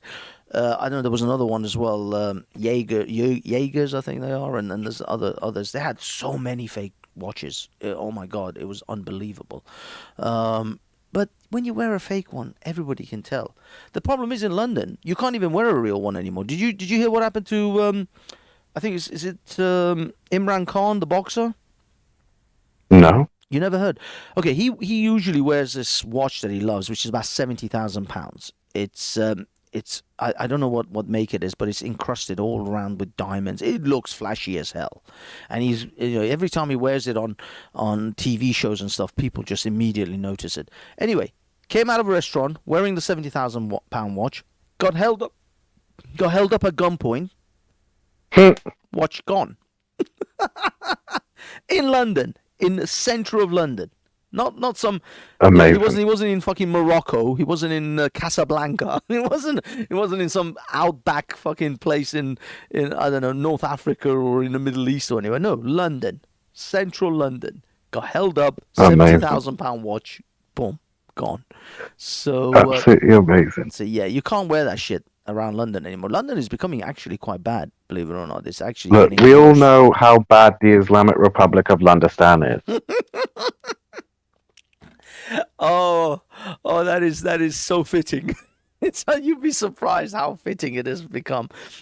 It's become so bad that when Ramadan they were doing the azan in Trafalgar Square, which was like chalk, like fingernails on a chalkboard to me. Apart from the fact that they were doing that shit, I think Sadiq Khan recognized it's becoming a little bit embarrassing that the Islamic Republic of Londonistan is becoming really obvious. He held a St. George's Day party in Trafalgar Square this year. I don't know if that news reached anyone, but I've got videos. I'll send it to you. I wasn't there myself, but there were other people who were live streaming from Trafalgar Square. Now the crowd, I'll be honest, I don't think even 500 people showed up because nobody knew that there was going to be a St. George's Day celebrations. That's not a thing in England. But we don't really celebrate it. Well, it's not the same as like St. Patrick's Day or you know what I mean? These other types of holidays where people really go fucking nuts for it. So nobody really celebrates it. And also it has this sort of lingering history of, white racists with skinheads. So that's why St. George's Day has never been really a big thing in England. But people are trying to reclaim it. They're trying to reclaim it from the Nazis and the skinheads and the racists and all that. They're trying to make it to become effectively, a celebration for England. And Sadiq Khan literally paid for a stage to be set up in Trafalgar Square with music and live bands and stuff happening. But unfortunately, there was like 500 people that showed up. Because I don't think many people either knew, I certainly didn't know about it. I just saw it on a live stream where a guy who I follow from Speaker's Corner called Street Mike, he happened to be covering it, and I was like, oh shit, this is a thing, St. George's Day celebrations. But what I mean is, it became so bad that London is being labelled as Londonistan, that I think Sadiq Khan's trying to, you know what I mean? Like, no, no, this is Mm. still England. We're still, it's St George's Day. Wee. Rule Britannia. Exactly, exactly. The one thing I do like, I don't know where you stand when it comes to the Queen, but this past 3 or 4 days, the one good thing that has been going is this Jubilee celebration, because no matter where you stand with the monarchy, it feels like Britain. It just Yeah, but that's like feels that like I'm during in every Britain again. Jubilee. Like every year when we have the Trooping of the Colour, which is this celebration for the rest of the time, no one cares. It's like, yeah, we have the pomp, the Mm, ceremony, but no one cares. But when it comes to the Jubilee, like, yeah, then it's everything. Bunting, fucking parties, everything's it's cracking, true. It's true. It's not you know? yeah, it's true. It's not an everyday thing. It is mostly the Jubilee thing. But at least this weekend when I walked around London, it was like British flags, the Union Jack was flying, people were carrying little flags, ladies were dressed in that Union Jack colours. It felt like England, it felt like Britain. I felt like, I mean, okay, there were some hijabis around, but normally, I swear, when you walk down Oxford Street, it's just wall to wall niqabs. It's just ninjas. It's just, you feel like you're in some kind of fucking ninja movie, and you're about to be fucking, someone's about to cut your throat from behind. It's just wall to wall ninjas. You go to Hyde Park, and now this is the thing we discovered, though, me and my brothers years ago. If you go to Hyde Park in the day, there are no ninjas. Go to Hyde Park about 6:30 onwards in the summertime. 6:30ish, yeah. You will find all the ninjas come out, because the Arabs don't let their wives out when all the coffers are about, all the kuffs. And it's all Arabs. They're Saudis, Emiratis. These are not like Yeah. your Iraqis and your Iranians. These are Arabs, because they all have their Mercedes Benzes, and they have 2 or 3 wives, Hmm. and they're all ushering them out, and literally wall to wall ninjas. They're all ninjafied. All of them wearing the face covering. It's a lot. Little children start looking at them. Me and my brothers, because we used to go rollerblading a lot in Hyde Park, and me and these little kids are just looking at this ninja woman, and I'm like, of course he's looking at you, because you look fucking weird. This is not normal in this country. This is not normal Hmm. anywhere, to be honest, but it's definitely not normal here. And yeah, yeah, and they only bring them out after most of the people have gone. Most of the men, especially, have left, because the women can't even be in the vicinity of another bloke. It's It's amazing. amazing, yeah, yeah. But yeah, so that's what's been happening in London. Anyway, we had a St George's Day celebration, and I say I still have hope. I still have hope for this country. I'm not I'm not I'm not I haven't fully lost hope yet. I still think we can reclaim it. But I'm not sure about London or Birmingham. They may be lost causes. Mm. We may have to cut them out. So, have you been back to Manchester? And when was the last time you were in Manchester? That's something I was going to say. Why did you call me a Mancunian? I'm a Man United fan, but I'm not Oh, from I Manchester. thought you were I'm didn't you used to live in Manchester though? No, I've never lived there. I lived in Ah, Bristol before I oh, left. Bristol. Oh shit! No, for some weird reason I had in mind you were a Manchester lad, or you My were. grandpa's from Manchester, but that's about as far as it is. So you're a Bristol lad, actually. You born and raised in Well, no, I'm Bristol. a Devon lad. I'm a Devon lad. I'm from the Oh, West oh Country. my I'm proper God! Southern, mate. Bloody hell, Yeah. Cornish. Whoa, what? No, son of a bitch, how dare you? That's a fucking insult. I know how to put my cream on my crumpet, thank you very much. It's cream, then jam. All Not some right. fucking jam, then Jam and cream. then cream. Fuck those jam cream guys. Freaking damn right. So okay. So you actually were born in Devon, and then you went to Yep. Bristol, and then from Bristol No, to. I've I've lived all over the UK as a kid. Born in Oh, Devon, lived in Somerset, Dorset, fucking Preston, fucking oh wow. back into Devon, back into North Somerset, then Bristol. Bristol's probably like the longest I've lived somewhere in the UK. I'm with you. I'm with you. And then after that, But that the was only it. literally Cyprus. Yeah, Cyprus, and then literally the only place I've been since living in Cyprus is Israel and Turkey. What motivated you to move to Cyprus? Out of all the places that you had potentially option to So, move. like, I wanted to live abroad. I wanted to work abroad. I knew people here, and I thought, well, I might as well make it a European country before, you know, because it's easier for, uh, you know, because you get all the rights, don't you? Yeah. And I was leaving Britain. I was like, might as well just pick a European country. First attempt living abroad. Don't want to end up in some fucking third world Wahhabi prison or Well, yeah, something. you don't want to end So up in like Cambodia or yeah, Laos yeah, or yeah, yeah, Thailand or some shit. yeah. So like, and plus I knew people here, so I was like, fuck it. I came out here on holiday, fell in love with the place. I mean, I've always loved Cyprus. I've always, Mm, appreciated it. So I was like, fuck it, and then moved here. And that was that. nice. And that was it. Yeah, that's I've been here amazing. three I suppose if you're three years. if you do it when you're young enough, you don't get that kind of commitments and attachments and stuff, and it just feels easier to just pack up and go. Yeah.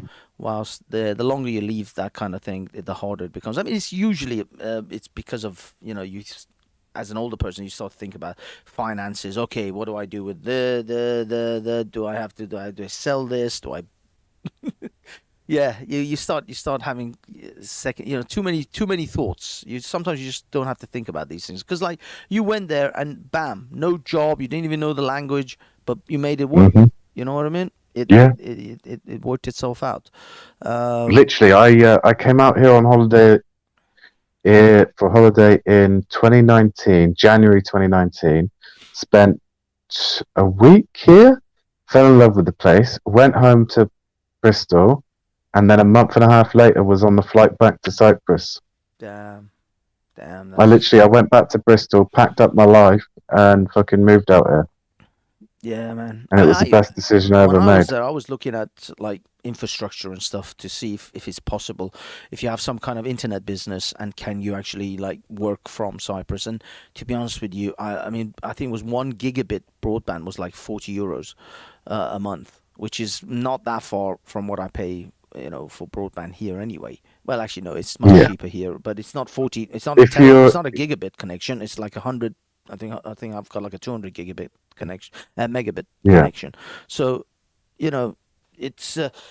I'm sure you can probably find even another tele company, but the girl she was doing my pedicure for me, and she was telling me about the fact that yeah, there are certain infrastructure stuff which are kind of a monopoly on the island because it's so small. So there isn't many places like you don't have massive amount of choices with things like broadband or certain things like that. But generally, the prices are reasonable. They're not like crazy. yeah, it's not too bad. Yeah. I mean, Exactly. to be honest, if you can work online and not have to have a job here, you're laughing your ass off. That's what I mean. That's what I mean. Literally If I laughing. were to come or to make any kind of move like that, I would want to be making my money off the internet regardless. And so I'm not worried about locate because once you can transfer your business or your whatever work it is that you're doing from um, physically being in a location to being on the internet purely. I mean, right now I've been working for 2 years off the internet. From home. I haven't been in an office in 2 years since Nice. 2020, but the company I work for still wants us to be physically located in London. They don't want us to be Yeah. like out in the there's hell.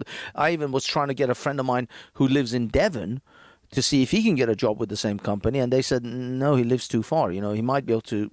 The company doesn't want people that live that far out. They want them to be in a location where they can come to the office at least 2-3 times a week once we get over this pandemic business. So for long-term purposes, they still don't want someone even in Devon, let alone Cyprus. Cyprus, forget Mm. about it. It's way too far. So that's the problem. Even though it's been more than proven that I can do my job purely working from home, it will make no difference for me to go into the office. The office is just an awkward fucking trek. Uh, the company as a I guess culture still even most companies in this country still want to have people that that are commutable. they can commute Mm.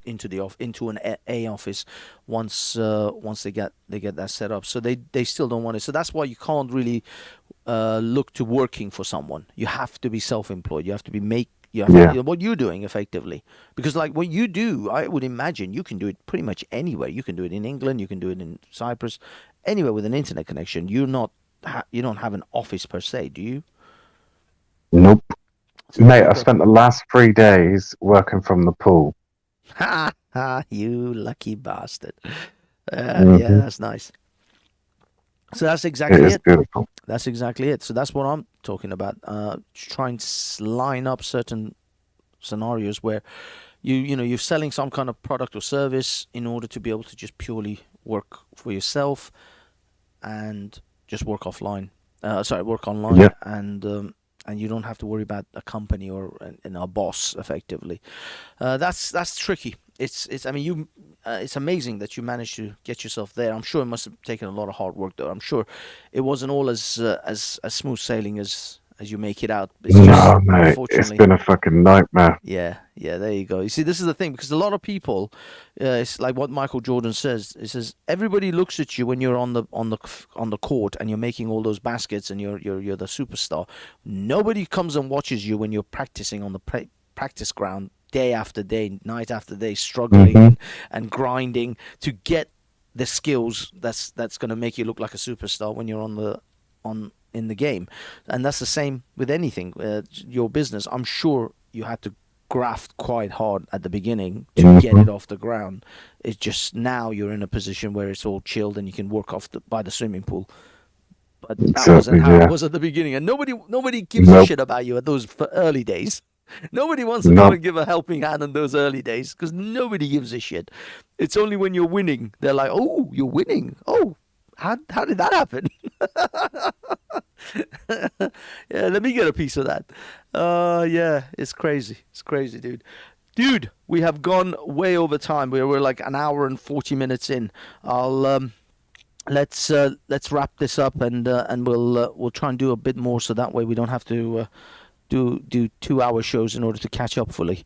Let me Well, get. before we wrap up, let me just tell you, I also went to Turkey twice this year. Once was for a holiday, and the second time was I come home from because I went to South Cyprus one day to see for some work stuff, Mm. and I come home and the wife looks at me and she's like, "Can we go to Turkey so I can see snow?" Because she's never really seen snow in her life. Oh my You know, it's not god. like me and you where we grew up in fucking Britain where it's like a centimeter of snow and that's it. The country comes down to a fucking complete halt. There is a snowflake on the train tracks. We cannot move. Yeah, yeah, yeah. We cannot move over. So like, and I was like, okay, we'll go to Turkey for the snow. And I was like, when do you want to go? She's like, we need to leave in 5 minutes to get to the airport. I'm like, what? You want to go now? Holy Not shit. now. She wants to go right this second. And I didn't even get a Fucking chance to hell. drink a cup of tea. Dear God, that was And it gets worse. So we go there. She has the fucking time of her life and everything and all of that jazz. And literally the day before we're about to leave, because we only went for like a 3 day weekend, Hmm. we get COVID tested. And she Oh. comes down with fucking COVID. Oh So we my had to spend God. another 14 days there. So a 3 day trip turned into a 14-day trip because you both had to Yep, be quarantined for 14 days yep, yep. in Turkey before you could come back Mm-hmm. to. So luckily, Cyprus. this is exactly why it's so good that you can work from home or work from wherever you have an internet connection. Otherwise, I guess all of that would have been messed up as well. Yep. Yeah, man. This is what I mean. This is exactly why I was scared to death of coming and seeing you when you said you had COVID, because I knew I don't want to get I couldn't afford to get stuck in um in Cyprus for another 2 weeks. It's just, I mean, I could, but it would be really awkward for me Yeah. to try and explain about. Oh well, I mean, I have my laptop. I can work from a hotel room anywhere with a Wi-Fi. It's just I'm stuck in. I just didn't want to be fucking stuck in Cyprus for 2 weeks. I had other shit to do, and besides, I couldn't even do that because within 2 weeks of me coming back, I had to fly to Turkey. So I had to organize all of that shit because we already booked that. Wow. So it would have fucked up my entire Turkey trip if I'd caught COVID and had to be quarantined in Cyprus. So no, that was a whole bunch. So anyway, so you guys caught COVID, but then did they give you a decent place to stay, or was it the place? How was the what happened there? We were staying at her sister's. Oh, so you didn't have to get stuck in some mashed up hotel or anything. Yeah. So you guys No, stayed. no, no, no. Just Oh, stayed that's at all the right. house. That's all right. Yeah. And have you been vaccinated? No. Oh, so does when you caught COVID, does it hit you hard or is it pretty mild? No, I was dying, mate. I was literally fucking dying. I thought Wow. I was going to die at one point. This was in It was Turkey? brutal. No, this was in Cyprus. I didn't have it in Turkey, just the wife did. I Oh, was okay. negative. Oh, so you never caught it in off your wife in Turkey in when you were in Turkey. Nope. That's amazing. But when you caught it in Cyprus, was this when I came or was this before? So you turned up, and I think I got it like 2 or 3 days later. So that was it. That was the first time you had COVID and you Yep, were dying first time. afterwards. Yep.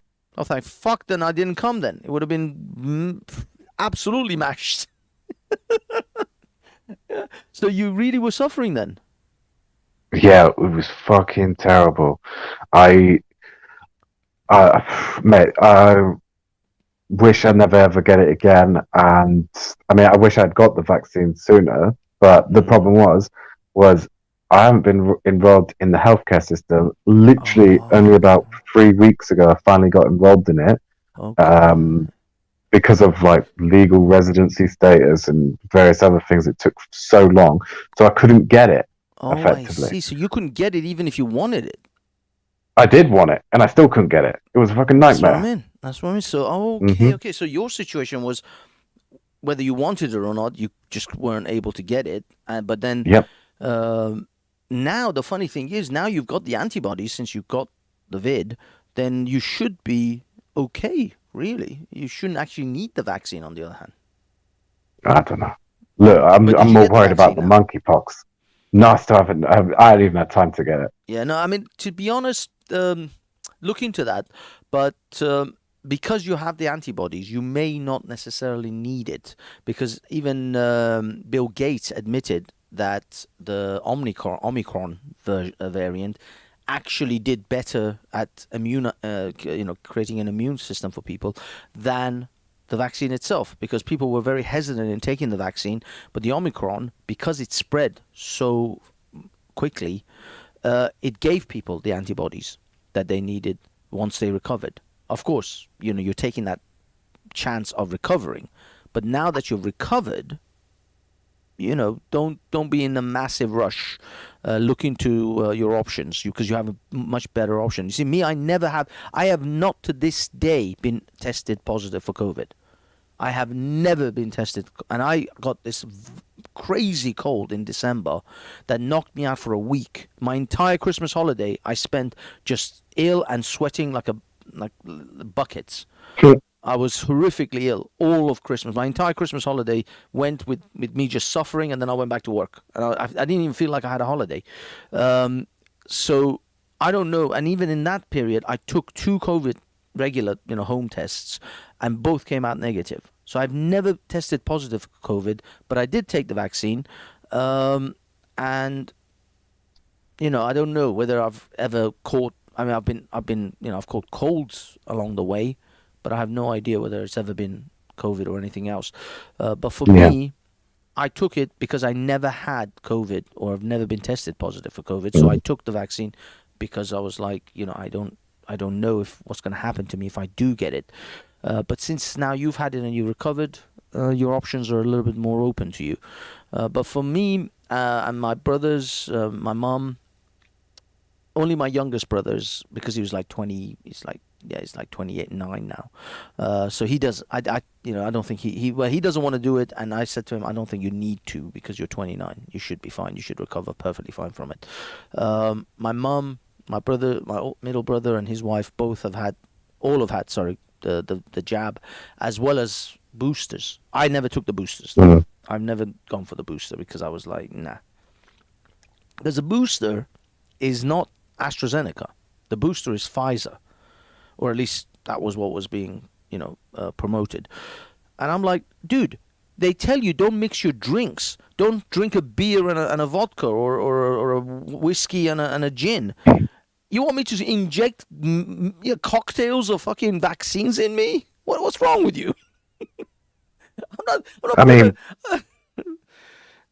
we do it our whole life. Like, how many vaccines do you have as a kid and boosters during your childhood and all of that shit? I mean, yeah, but for different diseases. So, like, you have yeah, a vaccine for, I don't know, smallpox and a vaccine for polio or whatever. Yeah, sure, I can accept those. Those are different diseases and different vaccines. And I'll be honest, I may have had a booster later on in life. I can't even remember if it was through school or not.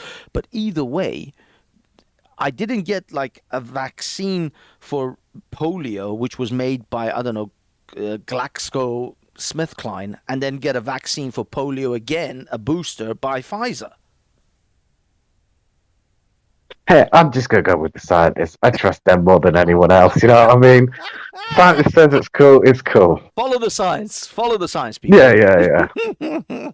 That's what we all recommend because YouTube is a fuckery.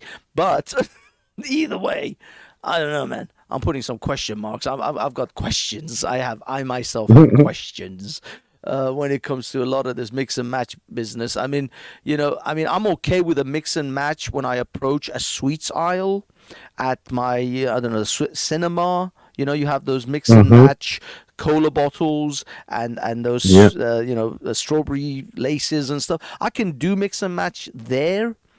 But when it comes to DNA altering substances that I have to inject into my body, I'm not so sure about the mix and match on that one. I have questions. That's all I want to say is I have questions. So yeah, no, I was way skeptical when it came to that other part. But as far as yeah, I mean, being knocked out for 6, I guess yeah, you must have. I mean, luckily you didn't have to get hospitalized or anything like that, right? No. So it was just feeling like crap for about a week or so. Yeah, about a week and a half. Yeah, that was the and my sister was here at the same time, and with her boyfriend, and they didn't get it. This is the other thing. My brother, his son got it. His wife got it from the son. My brother slept in the same bed as his wife, in the same house as his son, walking around, looking after both of them, trying to nurse them. Never caught it. Never. He tested himself, dozen times, half a dozen times for sure. Never came out positive. I don't know what it is. Yeah. It could be some people have natural antibodies or natural, like antibodies or whatever, and it's, just this thing doesn't affect us as bad. As I said, for me, I've had a viciously bad cold last Christmas, but I never came up positive on any of the tests. I'll be honest, I might just randomly test myself now because I've got no colds or anything officially, and maybe it will probably come out positive. It's crazy. I can't see the problem is the tests themselves, especially the home kit ones, are not really foolproof either. So it's a bit of a hit and miss with those. You may or may not come out with it, but I suspect myself that some people just have natural antibodies towards this thing, and they'll never come out positive on a test. They may feel ill, but they won't, for some weird reason, their test just never comes out positive. But I got tested in Cyprus by the Cypriot government, and they came out negative for me. So I'm taking that as a pretty solid negative. Yeah. I don't know what the hell they did, but I'm sure they did a slightly better test than the one I did with just a simple, this home kit stuff. But they didn't take any blood though. They only took swabs of the back of the throat, up the nose, that kind of thing. When they did the nose bit, did they just like put the cotton?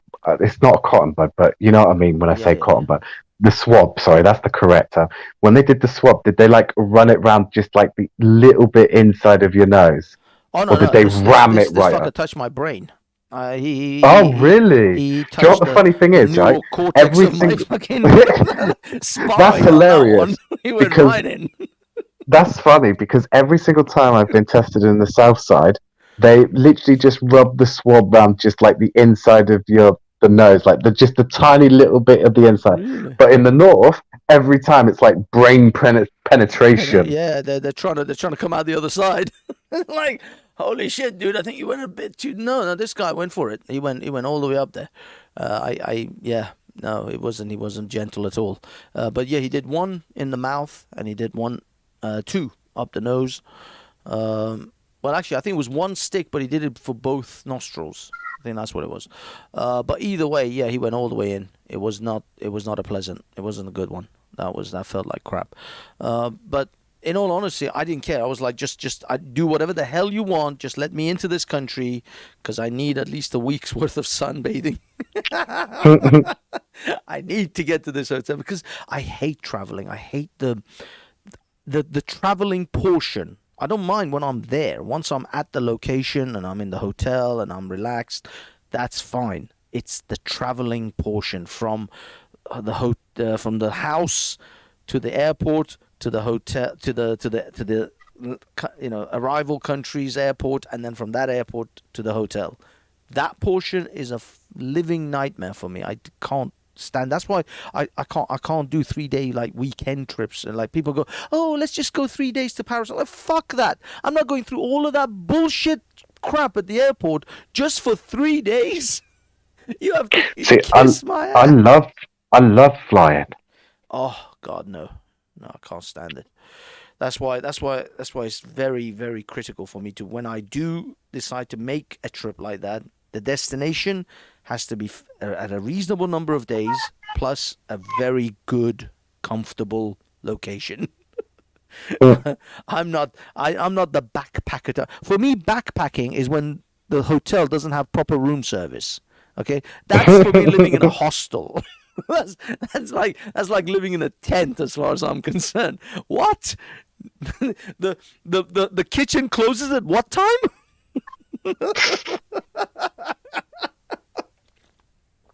Yeah, man. If they don't fucking have pedicure service, which is something that me and me and the person who go on holiday together often, we always do a pedicure. Although when I went with my Palestinian mate and I suggested it, he just looked at me with that eye of, "How much gay are you?"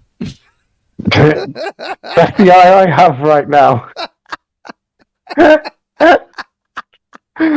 Oh, how gay are you? Because we're not fucking two blokes are not having pedicures.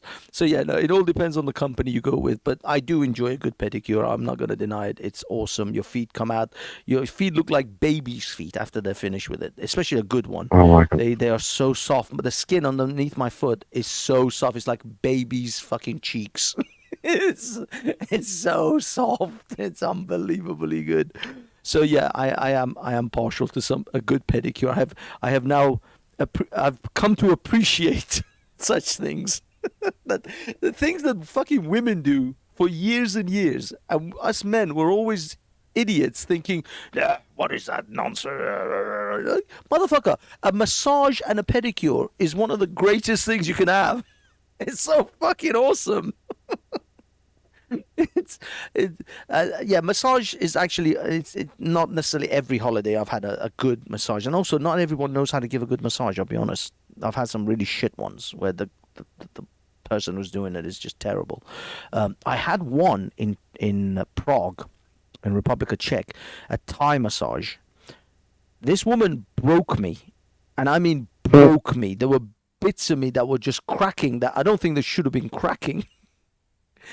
She cracked all shoulders and neck and back and spine and legs and elbows and fucking hell. I was in pain. I was in physical pain the whole time, and just trying to grit my teeth, not scream like a bitch, and just a drop of sweat was just slowly coming down my brow. just just trying to hold on till this woman finished just demolishing my body. But I'll tell you what, when it finished, because I pulled my sciatica literally the day we were flying to Prague, and I had chronic back pain, and that's why my friend recommended to me. He said, "Dude, come to this massage place, and we'll do a Thai massage." And I said to him, "This isn't one of those happy ending shit, is it? Because my back is genuinely hurting. I need like a chiropractor." He said, "No, it'll be fine." And yeah, this lady came, and and she just did all sorts of crazy things to my body. And then afterwards, like a minute, 5 minutes after coming out of the place, we went and sat and we were drinking a coffee, and all the pain in my body was gone. Like back pain was gone, joints pain, everything. Just suddenly the pain just vanished. It was unbelievable. I would definitely recommend that. If you have serious like back or joint issues, find a good Thai massage place. They will demolish you, but the pain will vanish. It's like being on, I don't know, cocaine or something. It was unbelievable. Yeah, that was a great experience. But yeah, every time I go on any trip now, I look for a resort that has these facilities: manicure, pedicure, massage. I go to spas, man. These fucking spa type places, you know. I haven't done the mud mask shit yet. I haven't done any of that. Have you done any of that? No, That's probably because you're a heterosexual male. But exactly. I'm telling you, you have to begin to develop an appreciation for such fine things. It's good. The women are living the fucking high life. Us men are idiots. We just fucking drink alcohol. That man, like, look, just take this. This is a comedian who did a bit about this. He says, like, look at men versus women drinks alone. Women, they have cocktails. They have sex on the beach and mojitos and like alcohol pops and things that are sweet and nice and tasty. I must admit, I do love a good cocktail, though. Yeah, but men have a drink that's called bitter because it's bitter. Why would you swallow shit? Like, whiskey and vodka neat are literally turpentine going down your throat. It's car fuel. It's gasoline. Is what you're drinking effectively. I mean, it's horrific, but it's the manly drink. You can't have for God forbid, there are places, if you mix your fucking whiskey with a bit of coke, they'll fucking come down on you like a ton of bricks as being some feminine little pussy. Like, I'm sorry, sir, I couldn't drink it neat. It was literally tearing my throat as it was going down. Oh, fuck me, man. Yeah, no, I can't. I like the stuff women do. Women do things that are nice, that are soft, that are pleasant. Oh, Dave. They enjoy fucking life, whilst us men have to fucking swallow turpentine and battery acid in order to feel like we're drinking manly drinks. I'm done. I mean, don't get me wrong. I like good quality alcohol, like good quality vodkas, good quality whiskeys, but I just can't drink it neat. I'm just too much of a pussy for that. It's just too much. I swear, You sure are. I swear, just if we're going out, if we ever meet up finally, and then we go out, you do know I'm going for the Smirnoff Ice, right? You know I'm ordering that shit. All right, Mr. Alco Pops. Yeah. I'm looking for that shit. Oh, no, but no, you said a good mojito, for example. That's a heterosexual drink. I think most men can get away with a mojito. Yeah. Yeah. Just don't get into the Shirley Temples. Then you're veering in the wrong direction. Oh dear. Oh. Anyway, mate. Yeah, we should wrap this up because it's 11 o'clock here. Oh, it has. God, We should do this more often. I know, that's what I mean. That way we don't have to, like, you know, have like hours and hours of. We can narrow it down to, like, yeah, what you've been doing in the last 6 months. Well, I'll tell you what. How about in 2 weeks' time on the 19th we do it again? Yes, 19th. Let me see what day it is. Sunday, same again. Yep. 2 weeks, 19th. I should be fine. I don't see any issues. Although there is. All right. Well, it's in pencil for the moment, 19th. and I'm gonna message you on. Yeah. I'm gonna private message you, and Sunday the Uh-oh. 19th. Banks is sliding into my DMs. I'm sliding into your DMs right now. I'm just slipping myself right in there. Yeah, don't tell the missus. Don't tell the missus. Okay. Okay. Fantastic. Jay, it's been awesome, dude. It's always awesome talking to you, man. It's been too long though. Yeah. We should have catched up, caught up a bit earlier. I wanted to talk to you around the time you got married, actually, when I saw you got married on Instagram. By the way, guys, anyone out there, check out the War Kettle. Are you still on War Kettle on Instagram, or are you different now? Yeah, I'm still the War Kettle. It's either the War Kettle, or Soy Kettle on your favorite social media. You will find me. There you go. There you go. Check out Jay's stuff. He puts. I mean, you're. I'll be honest though. I think I lost you because you changed from War Kettle to Soy, because I was following all you guys' antics in Cyprus on your Twitter, TikTok. Yeah, It I was got like, banned. I got banned. yeah. I can't believe it. TikTok is really sensitive though. TikTok is really like No, touchy. see, with TikTok, yeah, when you get a claim or a strike or something, whatever you want to call it, if you don't fill in the Counterclaim. appeal, yeah, properly, like I would just reply with, "I didn't do anything wrong. Tell me what I did wrong." That doesn't work. You have to like be a lot more Specific. explain it, yeah, and you're normally fine. Okay. So if you explain your issue, like I'm not entirely sure what happened, but if this is the case or if that is the case or whatever, because sometimes I have no idea what the strike or whatever the claim is for. So I'm like, what did I do wrong in this one? Because the five other ones seemed perfectly fine and they were exactly the same almost. So yeah, counterclaim. All right, my man. Give my best to the missus. Give my love to everyone, the family. And yeah, 19th. I've penciled it in. I've already messaged you, so we'll do it. We'll do it then. I thank you, my good sir. Anything you You want to too, wrap man. up? Anything final words?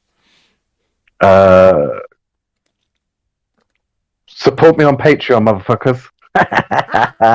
There you go.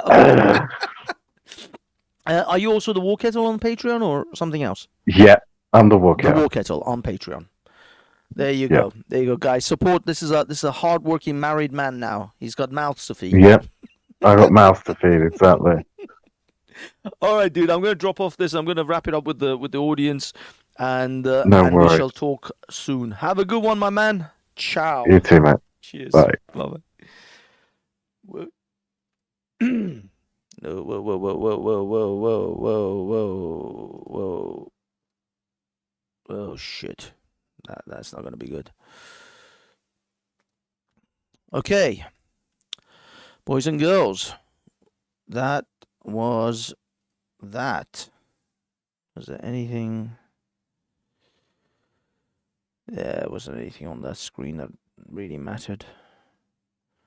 It's all good. Okay, thank you everyone. We're gonna wrap this up now because it's 9 o'clock at night. I want to go to sleep. Well, actually, I want to go watch some films, possibly check out my local Pornhub, and bash one out. That's pretty much on the schedule right there. Just watch TV, eat, and then bash one out before sleep. So that's my plan for tonight. My schedule is all full. How about you guys? My dance card is full. Oh, Hassan, don't be so bitter, man. You always have to throw some shit. You have to throw shade at somebody. Oh, watch Tehran. Okay, I'm gonna watch what's happening in Tehran. All right, Sam, I'll check it out. Message me on Twitter. Tell me what else is going on, guys. It's been awesome. It's been an absolute pleasure again, entertaining and conversing with. Well, it's been pleasure conversing with Jay and some of you guys in text occasionally, but generally it was awesome catching up with Jay. To be honest with you, I haven't spoken to him in ages. He's just had so much that went on in his life in the last few years, and it was awesome. The guy's just such a nice guy. You just gotta love that. Gotta love Jay. All right, guys, subscribe and like and tweet and whatever the hell it is down at the bottom here. Do all that good stuff. Subscribe, like, hit the bell, hit my bell, and yeah, have yourselves a wonderful Sunday night. I hope you all enjoyed. we're going to try and play you guys off with, I don't know, this music. Let's see what this one is about. Is this any good?